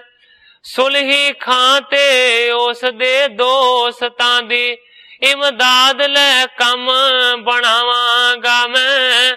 ਉਥੇ ਅਰਜਨ ਤਾਈ ਮੰਗਵਾਵਾਂ ਫੜ ਕੇ, ਬਾਦਸ਼ਾਹ ਤੋਂ ਝੂਠਾ ਕਰਾਵਾਂਗਾ ਮੈਂ। ਵੱਡੇ ਪੁੱਤ ਦਾ ਹੱਕ ਸੋ ਲਵਾਂ ਗੱਦੀ, ਵੱਡੇ ਪੁੱਤ ਦਾ ਹੱਕ ਸੋ ਲਵਾਂ ਗੱਦੀ। ਆਪ ਲਵਾਂ ਜਾਂ ਤੈਨੂੰ ਦਵਾਵਾਂਗਾ ਮੈਂ। ਮੇਰੇ ਨਾਲ ਤੂੰ ਚੱਲ ਕਰਤਾਰ ਸਿੰਘਾ, ਅਰਜਨ ਦੇਵ ਨੂੰ ਗੱਦੀਓਂ ਲਾਵਾਂਗਾ ਮੈਂ। ਪ੍ਰਿਥੀ ਚੰਦ ਕਹਿੰਦਾ ਹੈ ਕਿ ਤੂੰ ਮੇਰੇ ਨਾਲ ਚੱਲ, ਜਾਂ ਤੇ ਮੈਂ ਗੱਦੀ ਆਪ ਲਵਾਂਗਾ, ਜੇ ਮੈਨੂੰ ਨਾ ਮਿਲ ਸਕੇ ਮੈਂ ਗੱਦੀ ਤੈਨੂੰ ਦਵਾ ਦਿਆਂਗਾ ਬਾਦਸ਼ਾਹ ਨੂੰ ਕਹਿ ਕੇ, ਪਰ ਇਹ ਸਰਜਨ ਨੂੰ ਗੱਦੀ ਦੇ ਉੱਤੇ ਰਹਿਣ ਨਹੀਂ ਦੇਣਾ, ਇਹਨੂੰ ਥੱਲੇ ਲਾ ਦਿਆਂਗੇ, ਤੂੰ ਮੇਰੇ ਨਾਲ ਰਲ। ਮਹਾਦੇਵ ਪਾਖਿਓ ਬਹੁਰ, ਮੁਝ ਕਿਮ ਗੁਰਤਾ ਹੋਏ। ਪਿਤਾ ਪ੍ਰਸੰਨ ਨਾ ਮੈਂ ਬੜੋ, ਲੈ ਬੈਠਿਓ ਹੈ ਸੋਏ। ਜਦੋਂ ਮਹਾਦੇਵ ਨੂੰ ਪ੍ਰਿਥੀ ਚੰਦ ਨੇ ਇਸ ਤਰ੍ਹਾਂ ਆਖਿਆ ਤੇ ਮਹਾਦੇਵ ਜੀ ਕਹਿੰਦੇ ਨੇ ਕਿ ਮੈਨੂੰ ਗੱਦੀ ਕਿਹੜੇ ਤਰੀਕੇ ਦੇ ਨਾਲ ਮਿਲ ਸਕਦੀ ਹੈ, ਕਿਉਂਕਿ ਨਾ ਤੇ ਮੈਂ ਸਤਿਗੁਰੂ ਰਾਮਦਾਸ ਸੱਚੇ ਪਾਤਸ਼ਾਹ ਜੀ ਦਾ ਵੱਡਾ ਪੁੱਤਰ ਹਾਂ, ਤੇ ਨਾ ਹੀ ਮੰਨੋ ਕਿ ਪਿਤਾ ਜੀ ਮੇਰੇ ਤੇ ਬਹੁਤੇ ਪ੍ਰਸੰਨ ਸਨ। ਇਸ ਕਰਕੇ ਜਿਹਦੇ ਤੇ ਪ੍ਰਸੰਨ ਸਨ ਉਹ ਗੱਦੀ ਦੇ ਉੱਤੇ ਬੈਠਾ ਹੋਇਆ ਹੈ। हे ਭਰਾਤਾ ਸ਼੍ਰੀ, ਮੈਨੂੰ ਤੇ ਗੱਦੀ ਕਿਸੇ ਵੀ ਹਾਲਤ ਦੇ ਨਾਲ ਮਿਲ ਹੀ ਨਹੀਂ ਸਕਦੀ। ਨਾ ਮੈਂ ਵੱਡਾ ਹਾਂ ਤੇ ਨਾ ਹੀ ਮੈਂ ਲਾਇਕ ਹਾਂ। ਪ੍ਰਿਥਿਆ ਭਣੈ ਸੁਣੋ ਹਿਤ ਬਾਕਨ, ਚੱਲ ਮੇਰੇ ਹੋਇ ਕਰ ਅਨੁਸਾਰ। ਜਦੋਂ ਮਹਾਦੇਵ ਜੀ ਨੇ ਇਸ ਤਰ੍ਹਾਂ ਦੀ ਗੱਲ ਕੀਤੀ ਤੇ ਉਸ ਵੇਲੇ ਪ੍ਰਿਥੀ ਚੰਦ ਕਹਿਣ ਲੱਗਾ, ਸੁਣੋ ਹਿਤ ਬਾਕਨ ਚੱਲ ਮੇਰੋ ਹੋਇ ਕਰ ਅਨੁਸਾਰ। ਕਹਿੰਦਾ ਮਹਾਦੇਵ ਕਿਉਂ ਨਹੀਂ ਗੁਰਿਆਈ ਮਿਲੇਗੀ? ਜ਼ਰੂਰ ਮਿਲੇਗੀ। ਜੇਕਰ ਤੂੰ ਮੇਰੇ ਆਖੇ ਹੋਏ ਦੇ ਅਨੁਸਾਰ ਚੱਲੇਗਾ, ਮੇਰੀਆਂ ਗੱਲਾਂ ਨੂੰ ਹਿੱਤ ਦੇ ਨਾਲ ਮੰਨੇਗਾ ਤੇ ਜ਼ਰੂਰ ਤੈਨੂੰ ਗੁਰਿਆਈ ਮਿਲੇਗੀ। ਜਹਾਂਗੀਰ ਸੋ ਮਿਲ ਕੇ ਭਾਖੋਂ, ਕੀਜੈ ਨੀਕੋ ਨਿਆਉ ਹਮਾਰ। ਹੁਣ ਮਹਾਦੇਵ ਨੂੰ ਕਹਿੰਦਾ ਪ੍ਰਿਥੀ ਚੰਦ ਕਿ ਮੈਂ ਇਸ ਤਰੀਕੇ ਦੇ ਨਾਲ ਬਾਦਸ਼ਾਹ ਜਹਾਂਗੀਰ ਦੇ ਅੱਗੇ ਫਰਿਆਦ ਕਰਾਂਗਾ ਕਿ ਕੀਜੈ ਨਿਆਉ ਹਮਾਰ, ਕਿ ਸਾਡਾ ਬਾਦਸ਼ਾਹ ਜੀ ਨਿਆਂ ਕਰੋ। ਵਸਤ ਪਿਤਾ ਕੀ ਗਾਦੀ ਕੇ ਯੁਤ, ਵੱਡੋ ਪੁੱਤਰ ਕੋ ਹੋਇ ਅਧਿਕਾਰ। ਪ੍ਰਿਥੀ ਚੰਦ ਕਹਿੰਦਾ ਹੈ ਕਿ ਮੈਂ ਅੱਗੇ ਫਰਿਆਦ ਕਰਾਂਗਾ ਕਿ हे ਬਾਦਸ਼ਾਹ ਸਲਾਮਤ, ਦੇਖੋ ਪਿਤਾ ਦੀ ਗੱਦੀ ਤੇ ਉਸਦੇ ਸਾਰੇ ਘਰ ਦਾ ਜਿਹੜਾ ਮਾਲਕ ਹੈ ਨਾ, ਉਹ ਵੱਡਾ ਪੁੱਤਰ ਮੰਨਿਆ ਜਾਂਦਾ ਹੈ। ਵੱਡੇ ਪੁੱਤਰ ਦਾ ਹੀ ਸਾਰੀਆਂ ਚੀਜ਼ਾਂ ਦੇ ਉੱਤੇ ਅਧਿਕਾਰ ਹੁੰਦਾ ਹੈ। ਸੋ ਮੁਝ ਕੋ ਅਬ ਆਪ ਦਿਵਾਵੋ, ਇਕਨੇ ਦਾਬ ਲੀਨ ਬਲਕਾਰ। ਮੈਂ ਆਖਾਂਗਾ ਕਿ ਸਾਡਾ ਅਧਿਕਾਰ ਅਰਜਨ ਦੇ ਕੋਲੋਂ ਸਾਨੂੰ ਲੈ ਕੇ ਦਿਓ। ਸਾਡੀ ਸਾਰਿਆਂ ਦੀ ਇੱਕੋ ਜੀ ਚੀਜ਼ ਬਣਦੀ ਹੈ ਪਿਤਾ ਦੀ, ਪਰ ਸਾਨੂੰ ਦੋਵਾਂ ਨੂੰ ਛੱਡ ਕੇ ਉਸ ਇਕੱਲੇ ਨੇ ਮਾਨੋ ਕਿ ਆਪਣੀ ਤਾਕਤ ਦੇ ਨਾਲ ਸਾਰੀਆਂ ਚੀਜ਼ਾਂ ਨੂੰ ਦਬਾ ਲਿਆ। ਜੇ ਕਰ ਵਸਤ ਕੇ ਅਧਿਕਾਰੀ ਸਗਲੇ ਨੰਦਨ, ਤੋ ਫਿਰ ਕਹੋ ਬਣਾਏ। ਕਹਿੰਦਾ ਮੈਂ ਬਾਦਸ਼ਾਹ ਨੂੰ ਆਖਾਂਗਾ ਕਿ ਜੇਕਰ ਸਾਰੀਆਂ ਚੀਜ਼ਾਂ ਦੇ ਅਧਿਕਾਰੀ ਸਾਰੇ ਦੇ ਸਾਰੇ ਪੁੱਤਰ ਹੁੰਦੇ ਨੇ ਆਪਣੇ ਪਿਤਾ ਦੀਆਂ ਚੀਜ਼ਾਂ ਦੇ, ਤਉ ਸੋ ਦੀਰਘ ਗਾਦੀ ਲੇਵੈ, ਇਸ ਮੈਂ ਕਛ ਨਾ ਸੰਸੈ। ਜੇਕਰ ਇਹ ਨਿਆਂ ਬਣਦਾ ਹੈ ਦੁਨੀਆ ਦਾ ਕਿ ਪਿਤਾ ਦੀਆਂ ਸਾਰੀਆਂ ਚੀਜ਼ਾਂ ਦੇ ਅਧਿਕਾਰੀ ਪੁੱਤਰ ਬਣਦੇ ਨੇ, ਤੇ ਫਿਰ ਕਹਿੰਦਾ ਹੈ ਕਿ ਇਹ ਵੀ ਹੱਕ ਬਣਦਾ ਹੈ ਕਿ ਵੱਡੇ ਪੁੱਤਰ ਦਾ ਕਿ ਆਪਣੇ ਪਿਤਾ ਦੀ ਗੁਰਿਆਈ ਨੂੰ ਹਾਸਲ ਕਰੇ। ਸੋ ਮੈਂ ਤਿਆਗੀ ਮਹਾਦੇਵ ਹਿਤ, ਇਸ ਕੋ ਟੀਕਾ ਦੇ ਹਰ ਖਾਏ। ਕਹਿੰਦਾ ਮੈਂ ਬਾਦਸ਼ਾਹ ਨੂੰ ਆਖਾਂਗਾ ਕਿ ਭਾਵੇਂ ਗੁਰਿਆਈ ਦੇ ਉੱਤੇ ਗੱਦੀ ਦੇ ਉੱਤੇ ਮੇਰਾ ਵੱਡੇ ਪੁੱਤਰ ਦਾ ਹੱਕ ਬਣਦਾ ਹੈ, ਤਾਂ ਵੀ ਮੈਂ ਗੁਰਿਆਈ ਨੂੰ ਤਿਆਗ ਦਿੰਦਾ ਹਾਂ, ਪਰ ਕਮ ਸੇ ਕਮ ਇਹ ਜਿਹੜੀ ਗੁਰਿਆਈ ਹੈ ਨਾ, ਇਹ ਮਹਾਦੇਵ ਨੂੰ ਮਿਲਣੀ ਚਾਹੀਦੀ ਹੈ। ਇਹਦੇ ਮੱਥੇ ਦੇ ਉੱਤੇ ਗੁਰਿਆਈ ਦਾ ਤਿਲਕ ਖੁਸ਼ੀ ਦੇ ਨਾਲ ਕਰਨਾ ਚਾਹੀਦਾ ਹੈ। ਪਾਤਸ਼ਾਹ ਤੇ ਕਹਿ ਗੁਰ ਕਰ ਹੈ, ਸਭ ਸੰਗਤ ਤੁਝ ਪੂਜੈ ਪਾਏ। ਕਹਿੰਦਾ ਕਿ ਬਾਦਸ਼ਾਹ ਨੂੰ ਕਹਿ ਕੇ ਮੈਂ ਗੁਰੂ ਤੈਨੂੰ ਬਣਵਾ ਦਿਆਂਗਾ ਤੇ ਫਿਰ ਸਾਰੀ ਸੰਗਤ ਤੇਰੀ ਪੂਜਾ ਕਰਿਆ ਕਰੇਗੀ। ਮੈਂ ਸਭ ਤੇ ਬੜੇ ਅਰਜਨ ਹੈ ਲਗ, ਦੋਨੋਂ ਕੋ ਵਿਵਾਦ ਬੜ ਜਾਣ। ਪ੍ਰਿਥੀ ਚੰਦ ਕਹਿੰਦਾ ਕਿ ਮੈਂ ਬਾਦਸ਼ਾਹ ਨੂੰ ਆਖਾਂਗਾ ਕਿ ਮੈਂ ਸਾਰਿਆਂ ਤੋਂ ਵੱਡਾ ਹਾਂ ਔਰ ਅਰਜਨ ਸਾਰਿਆਂ ਤੋਂ ਛੋਟਾ ਹੈ। ਮੇਰਾ ਤੇ ਅਰਜਨ ਦਾ ਵਿਵਾਦ ਹੈ, ਮੇਰਾ ਤੇ ਅਰਜਨ ਦਾ ਝਗੜਾ ਹੈ।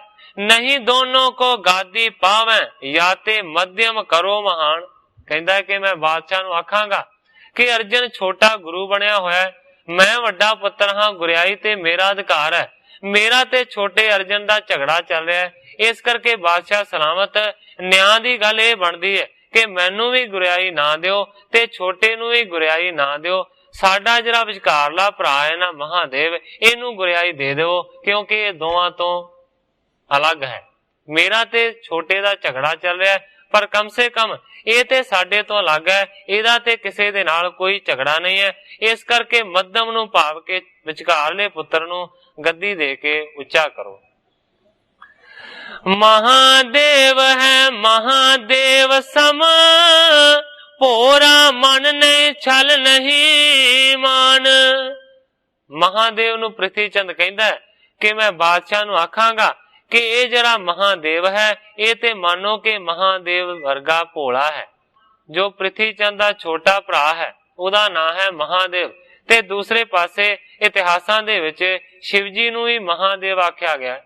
ਕਹਿੰਦਾ ਮੈਂ ਬਾਦਸ਼ਾਹ ਨੂੰ ਆਖਾਂਗਾ ਕਿ ਮੇਰਾ ਜਿਹੜਾ ਇਹ ਛੋਟਾ ਭਰਾ ਮਹਾਦੇਵ ਹੈ ਇਹ ਮਾਨੋ ਕਿ शिव जी वर्गा भोला है, इस करके शिव जी नूं भोलेनाथ भी आख्या जाता है। कहता मैं आखांगा ये ते महादेव वर्गा भोला है, ये ते शिव जी वांगू भोला भाला है, नहीं छल नहीं मान, इहदे विच ना ही कोई छल है ना कपट है ते ना ही इहदे मन दे अंदर रता भर भी हंकार है। या ते हम इस पुर सब खुश हैं, जग गुर ताके उचित प्रमाण। ਪ੍ਰਥਿਆ ਕਹਿੰਦਾ ਹੈ इस करके मैं बादशाह नूं आखांगा कि ਇਹਦੇ ਉੱਤੇ ਸਾਡੇ ਸਾਰਿਆਂ ਦੀ ਖੁਸ਼ੀ ਹੈ, ਇਸ ਕਰਕੇ ਜਗਤ ਦੀ ਜਿਹੜੀ ਗੁਰਿਆਈ ਹੈ ਨਾ ਉਹ ਇਸ ਨੂੰ ਹੀ ਮਿਲਣੀ ਚਾਹੀਦੀ ਹੈ, ਇਹੀ ਗੁਰਿਆਈ ਦੇ ਲਾਇਕ ਹੈ। ਇਮ ਕਹਿ ਕੇ ਤੁਝ ਕਰ ਗੁਰ ਲਿਆਵਾਂ, ਕੀਜੈ ਤਿਆਰੀ ਹਮਰੇ ਸੰਗ। ਮਹਾਦੇਵ ਨੂੰ ਪ੍ਰਿਥਿਆ ਕਹਿੰਦਾ ਹੈ ਕਿ ਇਸ ਤਰੀਕੇ ਦੇ ਨਾਲ ਮੈਂ ਗੁਰੂ ਬਣਾ ਕੇ ਤੈਨੂੰ ਦਿੱਲੀ ਤੋਂ ਵਾਪਸ ਲਿਆਵਾਂਗਾ, ਤੂੰ ਮੇਰੇ ਨਾਲ ਜਾਣ ਦੀ ਤਿਆਰੀ ਕਰ। ਸਾਰੀਆਂ ਗੱਲਾਂ ਮਹਾਦੇਵ ਨੂੰ ਪ੍ਰਿਥੀ ਚੰਦ ਭਰਮਾਉਣ ਦੇ ਵਾਸਤੇ ਕਰ ਰਿਹਾ। ਦੋਨੋਂ ਮਿਲੇ ਭਲੀ ਬਿਦ ਬਣ ਹੈ, ਮਿਲੇ ਤੋਹਿ ਪਦ ਅਦਕ ਉਤੰਗ। ਪ੍ਰਿਥਿਆ ਕਹਿੰਦਾ ਹੈ ਕਿ ਦੋਵੇਂ ਜੇਕਰ ਮਿਲ ਜਾਵਾਂਗੇ ਤੇ ਸਾਡੇ ਵਾਸਤੇ ਚੰਗੀ ਗੱਲ ਹੋਵੇਗੀ। ਇਸ ਤੋਂ ਇਲਾਵਾ ਤੈਨੂੰ ਮਾਨੋ ਕਿ ਉੱਚੀ ਪਦਵੀ ਦੀ ਪ੍ਰਾਪਤੀ ਹੋਵੇਗੀ, ਤੂੰ ਗੁਰੂ ਬਣੇਗਾ। ਆਗਨ ਸਮਾਨ ਮੋਹ ਕਉ ਜਾਨੋ, ਤੁਝ ਸਮੀਰ ਤੇ ਮਚੈ ਅਪੰਗ। ਪ੍ਰਮਾਣ ਦਿੱਤਾ ਪ੍ਰਿਥੀ ਚੰਦ ਨੇ, ਕਹਿੰਦਾ ਕਿ ਮਾਨੋ ਕਿ ਮੈਂ ਅੱਗ ਦੇ ਵਰਗਾ ਹਾਂ ਤੇ ਤੂੰ ਮਾਨੋ ਕਿ ਹਵਾ ਦੇ ਵਰਗਾ। ਮੈਨੂੰ ਆਣ ਕੇ ਜਦੋਂ ਲੱਗੇਗਾ ਤੇ ਹਵਾ ਲੱਗਣ ਦੇ ਨਾਲ ਅੱਗ ਹੋਰ ਵੀ ਜ਼ਿਆਦਾ ਭੜਕਦੀ ਹੈ। ਮੈਂ ਅੱਗ ਵਰਗਾ ਹਾਂ, ਤੂੰ ਹਵਾ ਵਰਗਾ ਹੈ, ਇਸ ਕਰਕੇ ਮਾਨੋ ਕਿ ਅਸੀਂ ਆਪਣਾ ਕੰਮ ਸਵਾਰ ਲਾਂਗੇ। ਅਸ ਕੋ ਕਾਰਜ ਫੇਰ ਨ ਸਿੱਧ ਹੋਵੇ, ਹਮ ਤਮ ਜਬ ਹੋਏ ਇੱਕ ਰੰਗ। ਕਹਿੰਦਾ ਪ੍ਰਿਥੀ ਚੰਦ ਮਹਾਦੇਵ ਨੂੰ ਕਿ ਐਸਾ ਕੋਈ ਵੀ ਸਾਡਾ ਕੰਮ ਨਹੀਂ ਹੈ ਜਿਹੜਾ ਕਿ ਸਾਡੇ ਅੱਗੇ ਅੜ ਸਕੇਗਾ। ਜੇਕਰ ਮੈਂ ਤੇ ਤੂੰ ਇੱਕ ਰੰਗ ਦੇ ਵਿੱਚ ਰੰਗੇ ਗਏ ਤੇ ਫਿਰ ਕੋਈ ਵੀ ਕੰਮ ਅੜਿਆ ਹੋਇਆ ਨਹੀਂ ਰਹਿ ਸਕੇਗਾ। ਮਹਾਦੇਵ ਸੁਣ ਕੇ ਬਿਕਸਾਨੋ, ਭਲਾ ਮਨਾਵਣ ਆਇਓ ਤੋਹੇ। ਜਦੋਂ ਇਸ ਤਰ੍ਹਾਂ ਦੀਆਂ ਫਰੇਬ ਭਰੀਆਂ ਗੱਲਾਂ ਸੁਣੀਆਂ ਮਹਾਦੇਵ ਨੇ ਪ੍ਰਿਥੀ ਦੀਆਂ, ਤੇ ਉਸ ਵੇਲੇ ਕਹਿੰਦੇ ਨੇ ਕਿ ਮਹਾਦੇਵ ਸੁਣ ਕੇ ਬਹੁਤ ਹੀ ਜ਼ਿਆਦਾ ਝੁਰਿਆ ਤੇ ਕਹਿੰਦਾ ਭਲੋ ਮਨਾਵਣ ਆਇਓ ਤੋਹੇ। ਹੇ ਭਰਾਤਾ ਸ਼੍ਰੀ, ਮੈਂ ਚੰਗਾ ਤੁਹਾਨੂੰ ਸਮਝਾਉਣ ਦੇ ਵਾਸਤੇ ਆਇਆ ਹਾਂ, ਤੁਸੀਂ ਮੈਨੂੰ ਹੀ ਪੁੱਠੀ ਸਿੱਖਿਆ ਦੇ ਰਹੇ ਹੋ। ਸਭ ਸੁਖ ਪਾਵਤ ਨਿਜ ਘਰ ਬੈਠੇ, ਇੱਕ ਵੀ ਚਿੰਤਾ ਨਹੀਂ ਮਨ ਮੋਹੇ। ਮਹਾਦੇਵ ਜੀ ਕਹਿੰਦੇ ਨੇ ਕਿ ਮੈਂ ਬੜੇ ਸੁਖ ਦੇ ਨਾਲ ਆਪਣੇ ਘਰ ਦੇ ਵਿੱਚ ਬੈਠਾ ਹੋਇਆ। ਕਹਿੰਦਾ ਕਿ ਮੈਨੂੰ ਰਤਾ ਪਰ ਕਿਸੇ ਚੀਜ਼ ਦੀ ਕੋਈ ਵੀ ਚਿੰਤਾ ਨਹੀਂ। ਲੱਗਿਓ ਬਿਗਾਰਨ ਕੋਈ ਉਪਦੇਸ਼ਨ, ਜਿਸ ਤੇ ਸੰਕਟ ਅਤਿਸ਼ੈ ਹੋਏ। ਮਹਾਦੇਵ ਜੀ ਕਹਿੰਦੇ ਨੇ ਕਿ ਮੈਨੂੰ ਵੀ ਵਿਗਾੜ ਦੇਣ ਦਾ ਤੂੰ ਉਲਟਾ ਉਪਦੇਸ਼ ਦੇਣ ਲੱਗਾ ਹੈ, ਤੇ ਜੇਕਰ ਮੈਂ ਤੇਰੀ ਗੱਲ ਮੰਨਾਂਗਾ ਮੈਨੂੰ ਸੰਕਟ ਹੋਣਗੇ ਬਹੁਤ ਭਿਆਨਕ ਕਿਸਮ ਦੇ। ਕਹਿੰਦਾ ਮੈਂ ਨਹੀਂ ਮਾਨੋ ਦ્વੈਸ਼ ਨਾ ਠਾਨੋ, ਅਰਜਨ ਗੁਰੂ ਨਾ ਰਾਗ ਨਾ ਦਰੋਹ। ਕਹਿੰਦਾ ਪ੍ਰਿਥੀ ਚੰਦ ਨੂੰ ਮਹਾਦੇਵ, ਮੈਂ ਨਹੀਂ ਤੇਰੀਆਂ ਗੱਲਾਂ ਨੂੰ ਮੰਨਾਂਗਾ, ਮੈਂ ਕਦੇ ਵੀ ਉਹਨਾਂ ਦੇ ਨਾਲ ਦ્વੈਸ਼ ਧਾਰਨ ਨਹੀਂ ਕਰਾਂਗਾ, ਕਿਉਂਕਿ ਅਰਜਨ ਗੁਰੂ ਮੈਂ ਜਾਣਦਾ ਹਾਂ ਕਿ ਅਰਜਨ ਗੁਰੂ ਹੈ, ਉਹਦੇ ਵਿੱਚ ਨਾ ਰਾਗ ਹੈ ਤੇ ਨਾ ਹੀ ਦ્વੈਸ਼ ਹੈ। ਸੁਣੋ ਪ੍ਰਾਤ ਇੱਕ ਬਾਤ ਨੀਤੀ ਕੀ, ਆਤੇ ਉਤਪਾਤ ਚਹਿਤ ਚਿਤ ਠਾਨ। ਆਪਣੇ ਭਰਾ ਪ੍ਰਿਥੀ ਚੰਦ ਨੂੰ ਮਹਾਦੇਵ ਜੀ ਕਹਿੰਦੇ ਨੇ ਕਿ ਹੇ ਭਰਾਤਾ ਸ਼੍ਰੀ, ਸੁਣੋ ਮੇਰੀ ਇੱਕ ਗੱਲ, ਜਿਹੜੀ ਕਿ ਗੱਲ ਨੀਤੀ ਦੀ ਹੈ। ਤੁਹਾਡਾ ਚਿੱਤ ਹਮੇਸ਼ਾ ਉਤਪਾਦ ਕਰਨਾ ਚਾਹੁੰਦਾ ਰਹਿੰਦਾ ਹੈ, ਨੇਕੀ ਵਾਲੇ ਪਾਸੇ ਕਦੇ ਤੁਸੀਂ ਆਉਂਦੇ ਹੀ ਨਹੀਂ। ਕਹਿੰਦਾ ਘਰ ਫੂਟੇ ਬੜ ਸੰਕਟ ਹੋਵਤ, ਲਗਤਾ ਪਾਵਤ ਹੈ ਜੋ ਮਹਾਨ। ਮਹਾਦੇਵ ਜੀ ਕਹਿੰਦੇ ਨੇ ਕਿ ਨੀਤੀ ਦੀ ਗੱਲ ਇਹ ਹੈ, ਸਿਆਣੇ ਪੁਰਸ਼ ਕਹਿੰਦੇ ਨੇ ਜਦੋਂ ਘਰ ਦੇ ਵਿੱਚ ਫੁੱਟ ਬਹਿ ਜਾਵੇ ਉਸ ਵੇਲੇ ਵੱਡੇ ਸੰਕਟ ਹੁੰਦੇ ਨੇ। ਲਗਤਾ ਪਾਵਤ ਹੈ ਜੋ ਮਹਾਨ, ਜਿਹੜੇ ਦੁਨੀਆ ਦੇ ਉੱਤੇ ਵੱਡੇ ਪੁਰਸ਼ ਮੰਨੇ ਜਾਂਦੇ ਨੇ, ਜੇਕਰ ਉਹਨਾਂ ਦੇ ਘਰ ਦੇ ਵਿੱਚ ਫੁੱਟ ਪੈ ਜਾਵੇ ਤੇ ਉਹਨਾਂ ਨੂੰ ਵੀ ਛੋਟਾਪਣ ਸਹਾਰਨ ਕਰਨਾ ਪੈਂਦਾ ਹੈ, ਉਹ ਵੀ ਮੰਨੋ ਕਿ ਛੋਟੇ ਹੋ ਜਾਂਦੇ ਨੇ। ਜਹ ਕਹਿ ਹਾਸੀ ਕਰਤ ਜਗਤ ਮੈਂ, ਪੁਨ ਅਪ ਜਸ ਕੋ ਪਾਏ ਅਜਾਨ। ਐਸੇ ਜਿਹੜੇ ਵੱਡੇ ਪੁਰਸ਼ ਦੁਨੀਆ ਦੇ ਵਿੱਚ ਮੰਨੇ ਜਾਂਦੇ ਨੇ, ਜੇਕਰ ਫੁੱਟ ਚੰਦਰੀ ਉਹਨਾਂ ਦੇ ਘਰ ਦੇ ਵਿੱਚ ਪ੍ਰਵੇਸ਼ ਕਰ ਜਾਵੇ ਤੇ ਐਸੇ ਵੱਡਿਆਂ ਪੁਰਸ਼ਾਂ ਦਾ ਕਹਿੰਦਾ ਹੈ ਮਹਾਦੇਵ ਕਿ ਲੋਕ ਮਜ਼ਾਕ ਉਡਾਉਂਦੇ ਨੇ। ਪ੍ਰਥਮ ਵਿਸਾਲ ਬਲੀ ਜਗ ਉਪਜੇ, ਪਦ ਪਏ ਤੇ ਪ੍ਰਾਪਤ ਹਾਨ।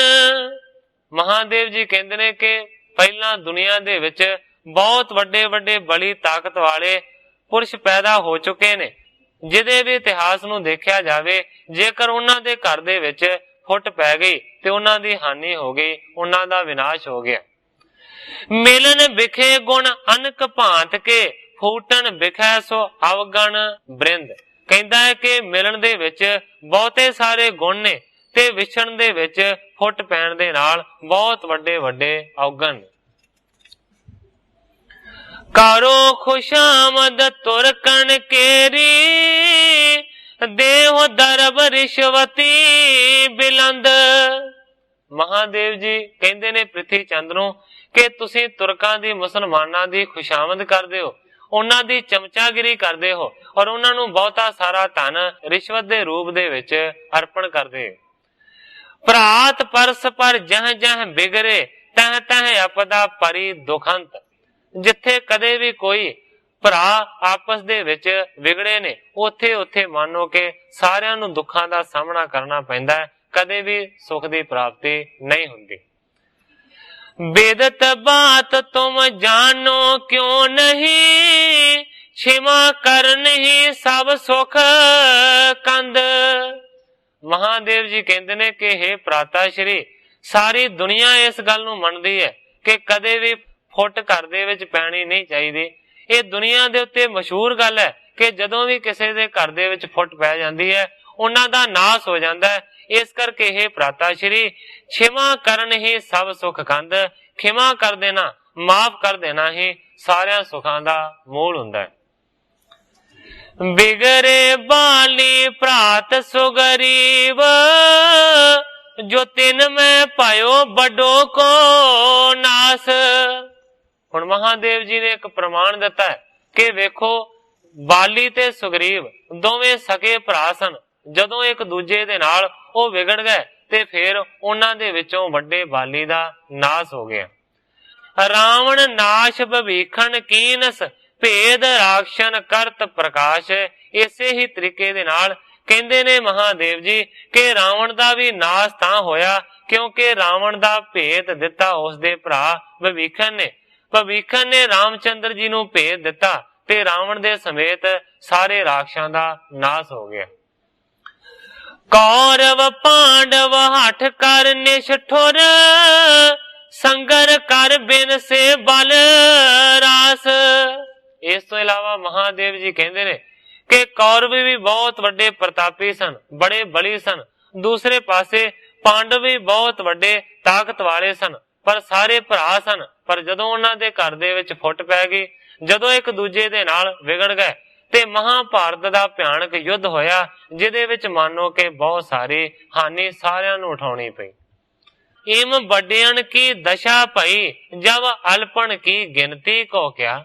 ਮਹਾਦੇਵ ਜੀ ਕਹਿੰਦੇ ਨੇ ਭਰਾਤਾ ਸ਼੍ਰੀ ਦੇਖੋ, ਵੱਡੇ ਵੱਡੇ ਪੁਰਸ਼ਾਂ ਦੀ ਇਸ ਤਰੀਕੇ ਦੇ ਨਾਲ ਹਾਨੀ ਹੋਈ, ਵੱਡਿਆਂ ਦੀ ਇਸ ਤਰ੍ਹਾਂ ਦੀ ਦੁਰਦਸ਼ਾ ਹੋਈ ਤੇ ਅਸੀਂ ਮੰਨੋ ਕਿ ਉਹਨਾਂ ਦੇ ਅੱਗੇ ਕੀ ਹਾਂ, ਸਾਡੀ ਤੇ ਕੋਈ ਗਿਣਤੀ ਨਹੀਂ। ਘਰ ਕੀ ਬਾਤ ਵਹਿਰ ਪ੍ਰਕਾਸ਼ਨ, ਕਰ ਪਰਸ ਪਰ ਨਿੰਦ ਬਖਾਨ। ਮਹਾਦੇਵ ਜੀ ਕਹਿੰਦੇ ਨੇ ਕਿ हे ਭਰਾਤਾ ਸ਼੍ਰੀ, ਜੇਕਰ ਤੁਸੀਂ ਆਪਣੇ ਘਰ ਦੀ ਗੱਲ ਨੂੰ ਦੁਨੀਆ ਦੇ ਵਿੱਚ ਬਾਦਸ਼ਾਹ ਦੇ ਅੱਗੇ ਬਾਹਰ ਆਖੋਗੇ ਤੇ ਲੋਕ ਪਰਸਪਰ ਸਾਡੀ ਨਿੰਦਿਆ ਕਰਨਗੇ।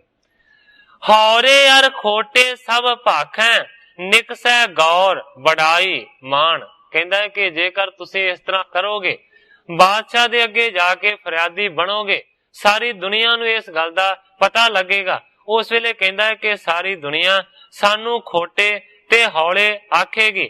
ਇਸ ਤੋਂ ਇਲਾਵਾ ਬਿਨਸੈ ਗੌਰ ਬੜਾਈ ਮਾਣ, ਇਸ ਤੋਂ ਇਲਾਵਾ ਸਾਡੀ ਸਾਰੀ ਗੌਰਵਤਾ, ਸਾਡੀ ਸਾਰੀ ਵਡਿਆਈ ਤੇ ਸਾਡਾ ਸਾਰਾ ਮਾਣ ਨਾਸ ਹੋ ਜਾਏਗਾ। ਖਰਚੈ ਧਨ ਚਿਤ ਚਿੰਤਾ ਚਿਤਵੇ, ਅਸ਼ਟ ਜਾਮ ਲੋ ਦੁਖ ਗਲ ਤਾਨ। ਮਹਾਦੇਵ ਜੀ ਕਹਿੰਦੇ ਨੇ ਪ੍ਰਿਥੀ ਚੰਦ ਨੂੰ ਕਿ ਇਹਦੇ ਵਿੱਚ ਲਾਭ ਹੀ ਕੀ ਹੈ ਕਿ ਤੁਸੀਂ ਬਹੁਤ ਸਾਰਾ ਧਨ ਖਰਚ ਕਰਦੇ ਹੋ, ਵੱਡੀ ਚਿੰਤਾ ਨੂੰ ਹਮੇਸ਼ਾ ਧਾਰਨ ਕਰੀ ਰੱਖਦੇ ਹੋ, ਅੱਠੇ ਪੈਰ ਮਾਨੋ ਕਿ ਦੁੱਖਾਂ ਦੇ ਵਿੱਚ ਗਲਤਾਨ ਰਹਿੰਦੇ ਹੋ। ਇਸ ਤਰ੍ਹਾਂ ਕਰਦੇ ਹੀ ਕਿਉਂ? ਬਿਨ ਕਰਨ ਅਰ ਦੀਨ ਹੋਣ ਬਹੁ, ਇਨ ਫਲ ਬਿਨ ਪਾਏ ਨਾ ਕੁਛ ਪਾਣ। ਮਹਾਦੇਵ ਜੀ ਸਮਝਾਉਂਦੇ ਨੇ ਪ੍ਰਿਥੀ ਚੰਦ ਨੂੰ, ਕਹਿੰਦੇ ਨੇ ਕਿ ਬੇਨਤੀ ਕਰਨ ਤੋਂ ਬਗੈਰ, ਦੀਨਤਾ ਨੂੰ ਧਾਰਨ ਕਰਨ ਤੋਂ ਬਗੈਰ ਹੋਰ ਤੈਨੂੰ ਕਿਸੇ ਵੀ ਫਲ ਦੀ ਪ੍ਰਾਪਤੀ ਨਹੀਂ ਹੋਣੀ। ਮਾਨੋ ਕਿ ਉਹਨਾਂ ਤੁਰਕਾਂ ਦੇ ਅੱਗੇ ਝੁਕ ਸਕਦਾ ਹੈ, ਦੀਨ ਬਣ ਸਕਦਾ ਹੈ, ਗਰੀਬਾਂ ਬਣ ਸਕਦਾ ਹੈ, ਹੋਰ ਤੇਰੇ ਹੱਥ ਪੱਲੇ ਕੁਝ ਵੀ ਨਹੀਂ ਲੱਗਣਾ। ਸ੍ਰੀ ਨਾਨਕ ਤੇ ਆਦ ਗੁਰੂ ਸਭ, ਜਗ ਮੈਂ ਮਹਿਮਾਨੋ ਮਹਾਨ। ਮਹਾਦੇਵ ਜੀ ਕਹਿੰਦੇ ਨੇ ਕਿ ਸਤਿਗੁਰੂ ਨਾਨਕ ਦੇਵ ਸੱਚੇ ਪਾਤਸ਼ਾਹ, ਇਸ ਤੋਂ ਇਲਾਵਾ ਹੋਰ ਅੱਗੇ ਜਿੰਨੇ ਵੀ ਗੁਰੂ ਸਾਹਿਬ ਹੋਏ ਨੇ, ਉਹਨਾਂ ਸਾਰਿਆਂ ਦੀ ਦੁਨੀਆ ਦੇ ਉੱਤੇ ਮਾਨੋ ਕਿ ਬਹੁਤ ਵੱਡੀ ਮਹਿਮਾ ਹੈ। ਆਦਬ ਕਰੇ ਸਭ ਸੀਸ ਨਿਵਾਵੈ, ਪਾਤਸ਼ਾਹ ਆਦਿਕ ਨਰ ਜਾਣ। ਮਾਨੋ ਕਿ ਸਤਿਗੁਰੂ ਨਾਨਕ ਦੇਵ ਸੱਚੇ ਪਾਤਸ਼ਾਹ ਐਸੇ ਸਨ ਜਿਨ੍ਹਾਂ ਦੇ ਸਮੇਤ ਸਾਰੇ ਗੁਰੂ ਸਾਹਿਬਾਨਾਂ ਨੂੰ ਮਾਨੋ ਕਿ ਸਾਰੇ ਲੋਕ ਇਹਨਾਂ ਸਾਰਿਆਂ ਗੁਰੂਆਂ ਦਾ ਅਦਬ ਕਰਦੇ ਰਹੇ ਨੇ, ਸਿਰਾਂ ਨੂੰ ਨਿਵਾਉਂਦੇ ਰਹੇ ਨੇ। ਇੱਥੋਂ ਤੱਕ ਕਿ ਬਾਦਸ਼ਾਹ ਵੀ ਮਾਨੋ ਕਿ ਸਤਿਗੁਰਾਂ ਦੇ ਚਰਨਾਂ ਦੇ ਵਿੱਚ ਝੁਕਦੇ ਆਏ ਨੇ। ਜਬ ਤੁਮ ਗਏ ਪੁਕਾਰ ਕਰਨ ਕੋ, ਝਗਰੋ ਦੋਏ ਦਿਸ਼ ਰਿਸ ਅਤ ਠਾਨ। ਤੇ ਮਹਾਦੇਵ ਜੀ ਕਹਿੰਦੇ ਨੇ ਕਿ ਜਦੋਂ ਤੁਸੀਂ ਜਾ ਕੇ ਪੁਕਾਰ ਕੀਤੀ, ਝਗੜਾ ਕੀਤਾ, ਫਿਰ ਮਾਨੋ ਕਿ ਸਾਰੀ ਦੀ ਸਾਰੀ ਗੁਰੂ ਘਰ ਦੀ ਜਿਹੜੀ ਮਾਣ ਪ੍ਰਤਿਸ਼ਠਾ ਹੈ ਉਹ ਖਤਮ ਹੋ ਜਾਏਗੀ। ਨਾ ਪੂਜੈ ਬੰਧਨ ਨਾ ਠਾਨੈ, ਜਾਣੇ ਗੇ ਧਨ ਕੇ ਹਿਤਵਾਨ। ਕਹਿੰਦਾ ਹੈ ਕਿ ਸਾਰੀ ਸਤਿਗੁਰੂ ਨਾਨਕ ਦੇਵ ਸੱਚੇ ਪਾਤਸ਼ਾਹ ਜੀ ਦੀ ਮਾਣ ਮਰਿਆਦਾ ਖਤਮ ਹੋ ਜਾਏਗੀ। ਕੋਈ ਵੀ ਨਹੀਂ ਪੂਜੇਗਾ, ਕੋਈ ਵੀ ਨਮਸਕਾਰ ਨਹੀਂ ਕਰੇਗਾ। ਜਾਣੇ ਗੇ ਧਨ ਕੇ ਹਿਤਵਾਨ, ਸਾਰੇ ਦੇ ਸਾਰੇ ਲੋਕ ਇਹੀ ਸਮਝਣਗੇ ਕਿ ਗੁਰੂ ਦਾ ਘਰ ਕੋਈ ਨਹੀਂ ਹੈ, ਇਹ ਸਾਰੇ ਦੇ ਸਾਰੇ ਧਨ ਦੇ ਪ੍ਰੇਮੀ ਨੇ, ਮਾਇਆ ਦੇ ਪ੍ਰੇਮੀ ਨੇ। ਇਸ ਕਰਕੇ ਸਤਿਗੁਰੂ ਨਾਨਕ ਦੇਵ ਸੱਚੇ ਪਾਤਸ਼ਾਹ ਜੀ ਤੋਂ ਲੈ ਕੇ ਜਿਹੜੀ ਗੁਰੂ ਘਰ ਦੀ ਮਾਣ ਪ੍ਰਤਿਸ਼ਠਾ ਬਣੀ ਹੋਈ ਹੈ, ਉਹ ਸਾਰੀ ਦੀ ਸਾਰੀ ਮੁੱਕ ਜਾਏਗੀ। ਇਤਿਆਦਿਕ ਔਗਣ ਹੈ ਲਾਖੋਂ, ਤਾਜੋ ਵਿਰੋਧ ਸਰਲ ਉਰ ਹੋਏ। ਮਹਾਦੇਵ ਜੀ ਕਹਿੰਦੇ ਨੇ ਕਿ ਇਸ ਤਰ੍ਹਾਂ ਦੇ ਬਹੁਤ ਸਾਰੇ ਲੱਖਾਂ ਹੀ ਔਗਣ ਨੇ ਜਿਹੜੇ ਮੈਂ ਬਿਆਨ ਨਹੀਂ ਕਰ ਸਕਦਾ। ਇਸ ਕਰਕੇ ਭਰਾਤਾ ਸ਼੍ਰੀ ਮੇਰੀ ਗੱਲ ਨੂੰ ਮੰਨੋ, ਵਿਰੋਧ ਨੂੰ ਛੱਡ ਕੇ ਸਰਲ ਹੋ ਕੇ ਸਤਿਗੁਰੂ ਅਰਜਨ ਦੇਵ ਸੱਚੇ ਪਾਤਸ਼ਾਹ ਜੀ ਦੇ ਨਾਲ ਮਿਲ ਜਾਓ। ਕਰੋ ਪਰਸ ਪਰ ਬੰਧਨ ਭਰਾਤਾ, ਅਤੇ ਆਨੰਦ ਘਰ ਮੈਂ ਲਿਹੋ ਦੋਏ। ਮਹਾਦੇਵ ਜੀ ਕਹਿੰਦੇ ਨੇ ਕਿ ਪਰਸਪਰ ਇੱਕ ਦੂਜੇ ਦੇ ਚਰਨਾਂ ਦੇ ਉੱਤੇ ਨਮਸਕਾਰ ਕਰੋ, ਕਿਉਂਕਿ ਪਿੱਛੇ ਇਤਿਹਾਸ ਦੇ ਵਿੱਚ ਬਾਰ-ਬਾਰ ਇਸ ਗੱਲ ਦਾ ਜ਼ਿਕਰ ਆਇਆ ਹੈ। ਭਾਵੇਂ ਪ੍ਰਿਥਿਆ ਕਿਸ ਤਰ੍ਹਾਂ ਦਾ ਵੀ ਹੈ, ਪਰ ਕਦੇ ਵੀ ਸਤਿਗੁਰੂ ਅਰਜਨ ਦੇਵ ਸੱਚੇ ਪਾਤਸ਼ਾਹ ਜੀ ਉਹਨੂੰ ਇਸ ਤਰ੍ਹਾਂ ਨਹੀਂ ਮਿਲੇ ਕਿ ਉਹ ਉਹਨਾਂ ਦਾ ਦਾਸ ਹੋਵੇ। ਜਦੋਂ ਵੀ ਸਤਿਗੁਰੂ ਅਰਜਨ ਦੇਵ ਸੱਚੇ ਪਾਤਸ਼ਾਹ ਜੀ ਪ੍ਰਿਥੀ ਚੰਦ ਨੂੰ ਮਿਲੇ ਨੇ, ਉਦੋਂ ਹੀ ਚਰਨਾਂ ਦੇ ਉੱਤੇ ਮੱਥਾ ਟੇਕਿਆ। ਹੁਣ ਮਹਾਦੇਵ ਜੀ ਕਹਿੰਦੇ ਨੇ ਕਿ ਅਰਜਨ ਗੁਰੂ ਜੀ ਤੇ ਪਹਿਲਾਂ ਹੀ ਤੁਹਾਨੂੰ ਮੱਥਾ ਟੇਕਦੇ ਨੇ। ਜੇਕਰ ਤੁਸੀਂ ਵੀ ਉਹਨਾਂ ਨੂੰ ਗੁਰੂ ਮੰਨ ਕੇ ਉਹਨਾਂ ਦੇ ਚਰਨਾਂ ਤੇ ਸਿਰ ਨੂੰ ਨਿਵਾ ਦਿਓ ਤੇ ਸਾਰਾ ਕੁਝ ਖਤਮ ਹੋ ਜਾਏਗਾ, ਆਨੰਦ ਵਧੇਗਾ, ਔਰ ਇਸੇ ਤਰੀਕੇ ਦੇ ਨਾਲ ਘਰ ਦੇ ਵਿੱਚ ਸੁਖ ਸ਼ਾਂਤੀ ਵਰਤ ਸਕਦੀ। ਕਮੀ ਪਦਾਰਥ ਕੀ ਕੁਛ ਨਾਹਿਨ, ਸ੍ਰੀ ਗੁਰ ਕਰੀ ਕਮਾਈ ਜੋਏ। ਮਹਾਦੇਵ ਜੀ ਪ੍ਰਿਥੀ ਚੰਦ ਨੂੰ ਕਹਿੰਦੇ ਨੇ ਕਿ ਗੁਰੂ ਘਰ ਦੇ ਵਿੱਚ ਕਿਸੇ ਵੀ ਪਦਾਰਥ ਦੀ ਕੋਈ ਵੀ ਕਮੀ ਨਹੀਂ ਹੈ। ਕਹਿੰਦੇ ਨੇ ਸ੍ਰੀ ਗੁਰ ਕਰੀ ਕਮਾਈ ਜੋਈ, ਭਾਵ ਕਿ ਸਤਿਗੁਰੂ ਰਾਮਦਾਸ ਸੱਚੇ ਪਾਤਸ਼ਾਹ ਜੀ ਨੇ ਐਸੀ ਕਮਾਈ ਕੀਤੀ ਹੋਈ ਹੈ ਕਿ ਗੁਰੂ ਘਰ ਦੇ ਵਿੱਚ ਕਦੇ ਘਾਟਾ ਆ ਹੀ ਨਹੀਂ ਸਕਦਾ। ਗੁਣ ਹੈ ਅਦਕ ਮੇਲ ਜੇਠਾਨੋ, ਸੁਜਸ ਜਗਤ ਮੈਂ ਕਹਿ ਸਭ ਕੋਏ। ਮਹਾਦੇਵ ਜੀ ਕਹਿੰਦੇ ਨੇ ਕਿ ਗੁਣ ਸਾਰਿਆਂ ਤੋਂ ਵੱਡੇ ਨੇ ਮਿਲਾਪ ਦੇ ਵਿੱਚ, ਤੇ ਮਿਲਾਪ ਤੋਂ ਬਗੈਰ ਕੋਈ ਵੀ ਗੁਣ ਨਹੀਂ ਹੈ। ਇਸ ਕਰਕੇ ਮਿਲਾਪ ਕਰ ਲੋ, ਸਾਰੀ ਦੁਨੀਆ ਦੇ ਉੱਤੇ ਜਸ ਫੈਲੇਗਾ, ਸਾਰੇ ਸਾਡੀ ਸੋਭਾ ਕਰਨਗੇ। ਇਸ ਤਰੀਕੇ ਦੇ ਨਾਲ ਉਸ ਵੇਲੇ ਮਹਾਦੇਵ ਜੀ ਨੇ ਸਮਝਾਉਣ ਦਾ ਯਤਨ ਕੀਤਾ ਹੈ ਪ੍ਰਿਥੀ ਚੰਦ ਨੂੰ ਕੀ ਕੁਝ ਵਾਪਰਿਆ। ਇਸ ਨੂੰ ਗ੍ਰੰਥਾਕਾਰ ਭਾਈ ਕਰਤਾਰ ਸਿੰਘ ਜੀ ਕਲਾਸ ਵਾਲੀਏ ਨੇ ਆਪਣੀ ਕਲਮ ਦੇ ਨਾਲ ਸਰਲ ਸ਼ਬਦਾਂ ਦੇ ਵਿੱਚ ਇੰਜ ਬਿਆਨ ਕੀਤਾ। ਮਹਾਦੇਵ ਕਹਿੰਦਾ ਮੈਨੂੰ ਚਾਹ ਕੋਈ ਨਾ, ਤੂੰ ਵੱਡਾ ਹੈ ਬਣ ਦਨਾ ਭਾਈ, ਤੈਨੂੰ ਚਾਹੀਦੀ ਨਹੀਂ ਬੇਸਬਰੀ, ਇਹ ਪਤ ਆਪਣੀ ਨਾ ਗਵਾ ਪਾਈ। ਪਿਤਾ ਗੁਰੂ ਜੀ ਦੀ ਜਿਸ ਕਰੀ ਸੇਵਾ, ਗੱਦੀ ਮੇਵਾ ਲਿਆਇਓ ਸਪਾ ਪਾਈ, ਉਹਦੇ ਨਾਲ ਬਰਾਬਰੀ ਪੁੱਜਦੀ ਨਹੀਂ, ਘਰ ਬੈਠ ਕੇ ਝਟ ਲੰਘਾ ਪਾਈ। ਤੁਰਕ ਹਾਕਮਾਂ ਪਾਸ ਖੁਸ਼ਾਮਦਾਂ ਕਰ, ਤੁਰਕ ਹਾਕਮਾਂ ਪਾਸ ਖੁਸ਼ਾਮਦਾਂ ਕਰ, ਮਾਣ ਆਪਣਾ ਨਾਹੇ ਘਟਾ ਪਾਈ। ਜਿਸ ਗੱਦੀ ਅੱਗੇ ਬਾਦਸ਼ਾਹ ਝੁਕਦੇ, ਨਾ ਉਸ ਨੂੰ ਲਾਜ ਲਵਾ ਪਾਈ। ਮਿੱਟੀ ਮੁੱਠ ਅੰਦਰ ਪੱਤ ਬਣੀ ਰਹਿੰਦੀ, ਮਿੱਟੀ ਮੁੱਠ ਅੰਦਰ ਪੱਤ ਬਣੀ ਰਹਿੰਦੀ, ਨਾ ਫੁੱਟਦੇ ਤਾਈਂ ਵਧਾ ਪਾਈ। ਵੇਖ ਰਾਵਣ ਤੇ ਵੱਲ ਕੌਰਵਾਂ ਦੇ, ਦਿੱਤੇ ਫੁੱਟ ਨੇ ਮਾਰ ਖਪਾ ਪਾਈ। ਇਸੇ ਫੁੱਟ ਦੇ ਹੋਏ ਸ਼ਿਕਾਰ ਦੇਖੋ, ਇਸੇ ਫੁੱਟ ਦੇ ਹੋਏ ਸ਼ਿਕਾਰ ਦੇਖੋ, ਰਾਜਪੂਤਾਂ ਲੈ ਰਾਜ ਖੁਹਾ ਪਾਈ। ਜਿੱਥੇ ਫੁੱਟ ਪਈ ਫੁੱਟ ਨਸੀਬ ਗਏ, ਲੱਗੇ ਵੈਰੀਆਂ ਦੇ ਆਣ ਦਾ ਪਾਈ। ਗੁਰੂ ਘਰ ਦਾ ਸ਼ਾਨ ਜਹਾਨ ਅੰਦਰ, ਗੁਰੂ ਘਰ ਦਾ ਸ਼ਾਨ ਜਹਾਨ ਅੰਦਰ, ਡੋਬ ਵਿੱਚ ਨਾ ਲੋਭ ਦਰਿਆ ਪਾਈ। ਘਰ ਆਪਣੇ ਬੈਠ ਕਰਤਾਰ ਸਿੰਘਾ, ਲੋਕਾਂ ਤਾਈ ਨਾ ਮੂਲ ਹਸਾ ਪਾਈ। ਮਹਾਦੇਵ ਜੀ ਨੇ ਇਸ ਤਰੀਕੇ ਦੇ ਨਾਲ ਬੜੇ ਪ੍ਰਮਾਣ ਦੇ ਕੇ, ਬੜੀਆਂ ਗੱਲਾਂ ਕਹਿ ਕੇ ਪ੍ਰਿਥੀ ਚੰਦ ਨੂੰ ਸਮਝਾਉਣ ਦਾ ਯਤਨ ਕੀਤਾ ਕਿ ਇਹ ਭਰਾਤਾ ਸ਼੍ਰੀ ਇਸ ਤਰ੍ਹਾਂ ਨਾ ਕਰੋ। ਵੇਖੋ, ਜੇਕਰ ਮੁੱਠੀ ਬੰਦ ਰਹਿੰਦੀ ਹੈ ਤੇ ਪੱਤ ਰਹਿੰਦੀ ਹੈ, ਜੇਕਰ ਮੁੱਠੀ ਖੁੱਲ ਜਾਵੇ ਤੇ ਫਿਰ ਸਾਰਾ ਭੇਦ ਖੁੱਲ ਜਾਂਦਾ ਹੈ।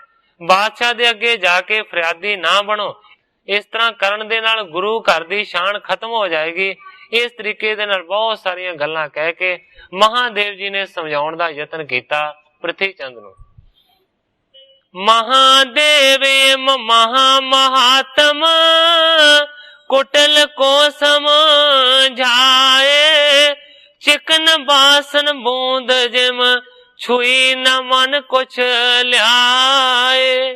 ਹੁਣ ਗ੍ਰੰਥਾਕਾਰ ਭਾਈ ਸੰਤੋਖ ਸਿੰਘ ਜੀ ਲਿਖਦੇ ਨੇ ਕਿ ਬੜੀਆਂ ਗੱਲਾਂ ਕਹਿ ਕੇ ਮਹਾਦੇਵ ਜੀ ਨੇ ਉਸ ਕੁਟਲ ਨੂੰ ਸਮਝਾਉਣ ਦਾ ਯਤਨ ਕੀਤਾ ਪ੍ਰਿਥੀ ਚੰਦ ਨੂੰ, ਪਰ ਕਵੀ ਜੀ ਲਿਖਦੇ ਨੇ ਚਿਕਨ ਬਾਸਨ ਬੂੰਦ ਜਿਮ ਛੁਈ ਨਾ ਮਨ ਕੁਛ ਲਿਆਏ।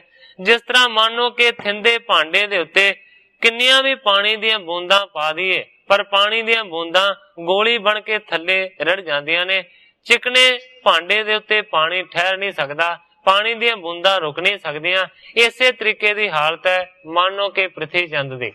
ਪ੍ਰਿਥੀ ਚੰਦ ਇੱਕ ਥਿੰਦੇ ਭਾਂਡੇ ਵਰਗਾ ਹੈ, ਜਿਹਦੇ ਉੱਤੇ ਮੰਨੋ ਕਿ ਗੱਲਾਂ ਦਾ ਬੂੰਦਾਂ ਵਾਂਗ ਕੋਈ ਅਸਰ ਨਾ ਹੋਇਆ। ਜਿੰਨੀਆਂ ਵੀ ਗੱਲਾਂ ਬੂੰਦਾਵਤ ਕੀਤੀਆਂ ਨੇ ਮਹਾਦੇਵ ਦੀਆਂ, ਉਹ ਰੜ ਕੇ ਥੱਲੇ ਡਿੱਗ ਪਈਆਂ, ਕੋਈ ਵੀ ਅਸਰ ਨਾ ਹੋਇਆ ਪ੍ਰਿਥੀ ਚੰਦ ਦੇ ਉੱਤੇ। ਇਸ ਜਗ੍ਹਾ ਦੇ ਉੱਤੇ ਕਵੀ ਜੀ ਆਪਣੇ ਇਸ ਅਧਿਆਇ ਦੀ ਸਮਾਪਤੀ ਕਰਕੇ ਨਵੇਂ ਅਧਿਆਇ ਦਾ ਪ੍ਰਾਰੰਭ ਕਰਦੇ ਨੇ। ਸੁਣ ਕੇ ਪ੍ਰਿਥੀਆ ਲਖੈ ਮਨ, ਇਹ ਪੋਰੋ ਮਤ ਨਾਹੇ, ਆਲਸ ਕੀ ਲਾਲਸ ਜਿਸੈ ਰਹੇ ਬੈਠ ਕਰ ਮਾਹੇ।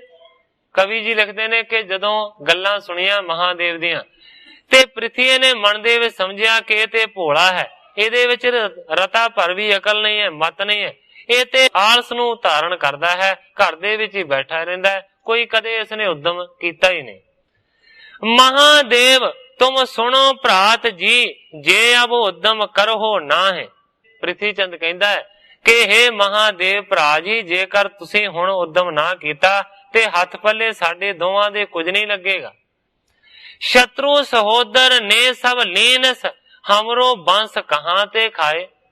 ਮਹਾਦੇਵ ਨੂੰ ਪ੍ਰਿਥੀ ਚੰਦ ਕਹਿੰਦਾ ਹੈ ਕਿ ਤੁਹਾਡਾ ਤੇ ਕੋਈ ਘਰ-ਬਾਰ ਨਹੀਂ ਹੈ, क्योंकि विहंगम सन महादेव जी, गृहस्थी नहीं सन। कहता है कि तुहाडा ते कोई धी नहीं है, कोई पुत्र नहीं है, तुहाडा ते सर जाएगा, पर हे महादेव जी मैं ते परिवार वाला हाँ।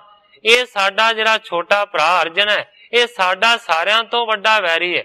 इस करके जेकर मैं इसका नाश करके गुरियाई नूं हासिल ना कीता ते कहन लगा पृथ्वी चंद मेरी जिहड़ी वंश है वो आने वाले समय दे विच की प्राप्ति करेगी। इस करके कहंदा है कि मैं गुरु अर्जन नूं गद्दी तो ला के छड्डना है और आप गुरु बनना है। इस करके महादेव नूं बार बार पृथ्वी चंद कहंदा है कि तू मेरे नाल रल। इस तरह ਦੀਆਂ ਗੱਲਾਂ ਬਾਤਾਂ ਦੋਵਾਂ ਦੇ ਵਿੱਚ ਹੋ ਰਹੀਆਂ ਨੇ। ਸਾਧ ਸੰਗਤ ਜੀ ਸਮੇਂ ਦੀ ਸਮਾਪਤੀ ਹੈ।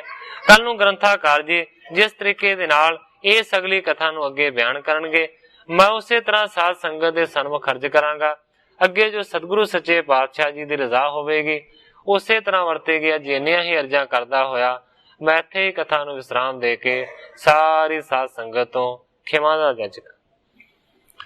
हे अच्युत हे पार ब्रह्म अविनाशी अगनास, हे पूरन हे सर्ब में दुख पंजन गुणतास, हे संगी हे निरंकार हे निर्गुण सब टेक, हे गोबिंद हे गुण निदान जाके सदा विवेक, हे अपरंपर हर हरे है पी होवनहार, हे संता के सदा संग ने धारा आधार, हे ठाकुर हो दास रो मैं निर्गुण गुण नहीं कोय, नानक दीजै नाम दान राखो ही परोय, याही कुल ते प्रगट होय ताही कुल को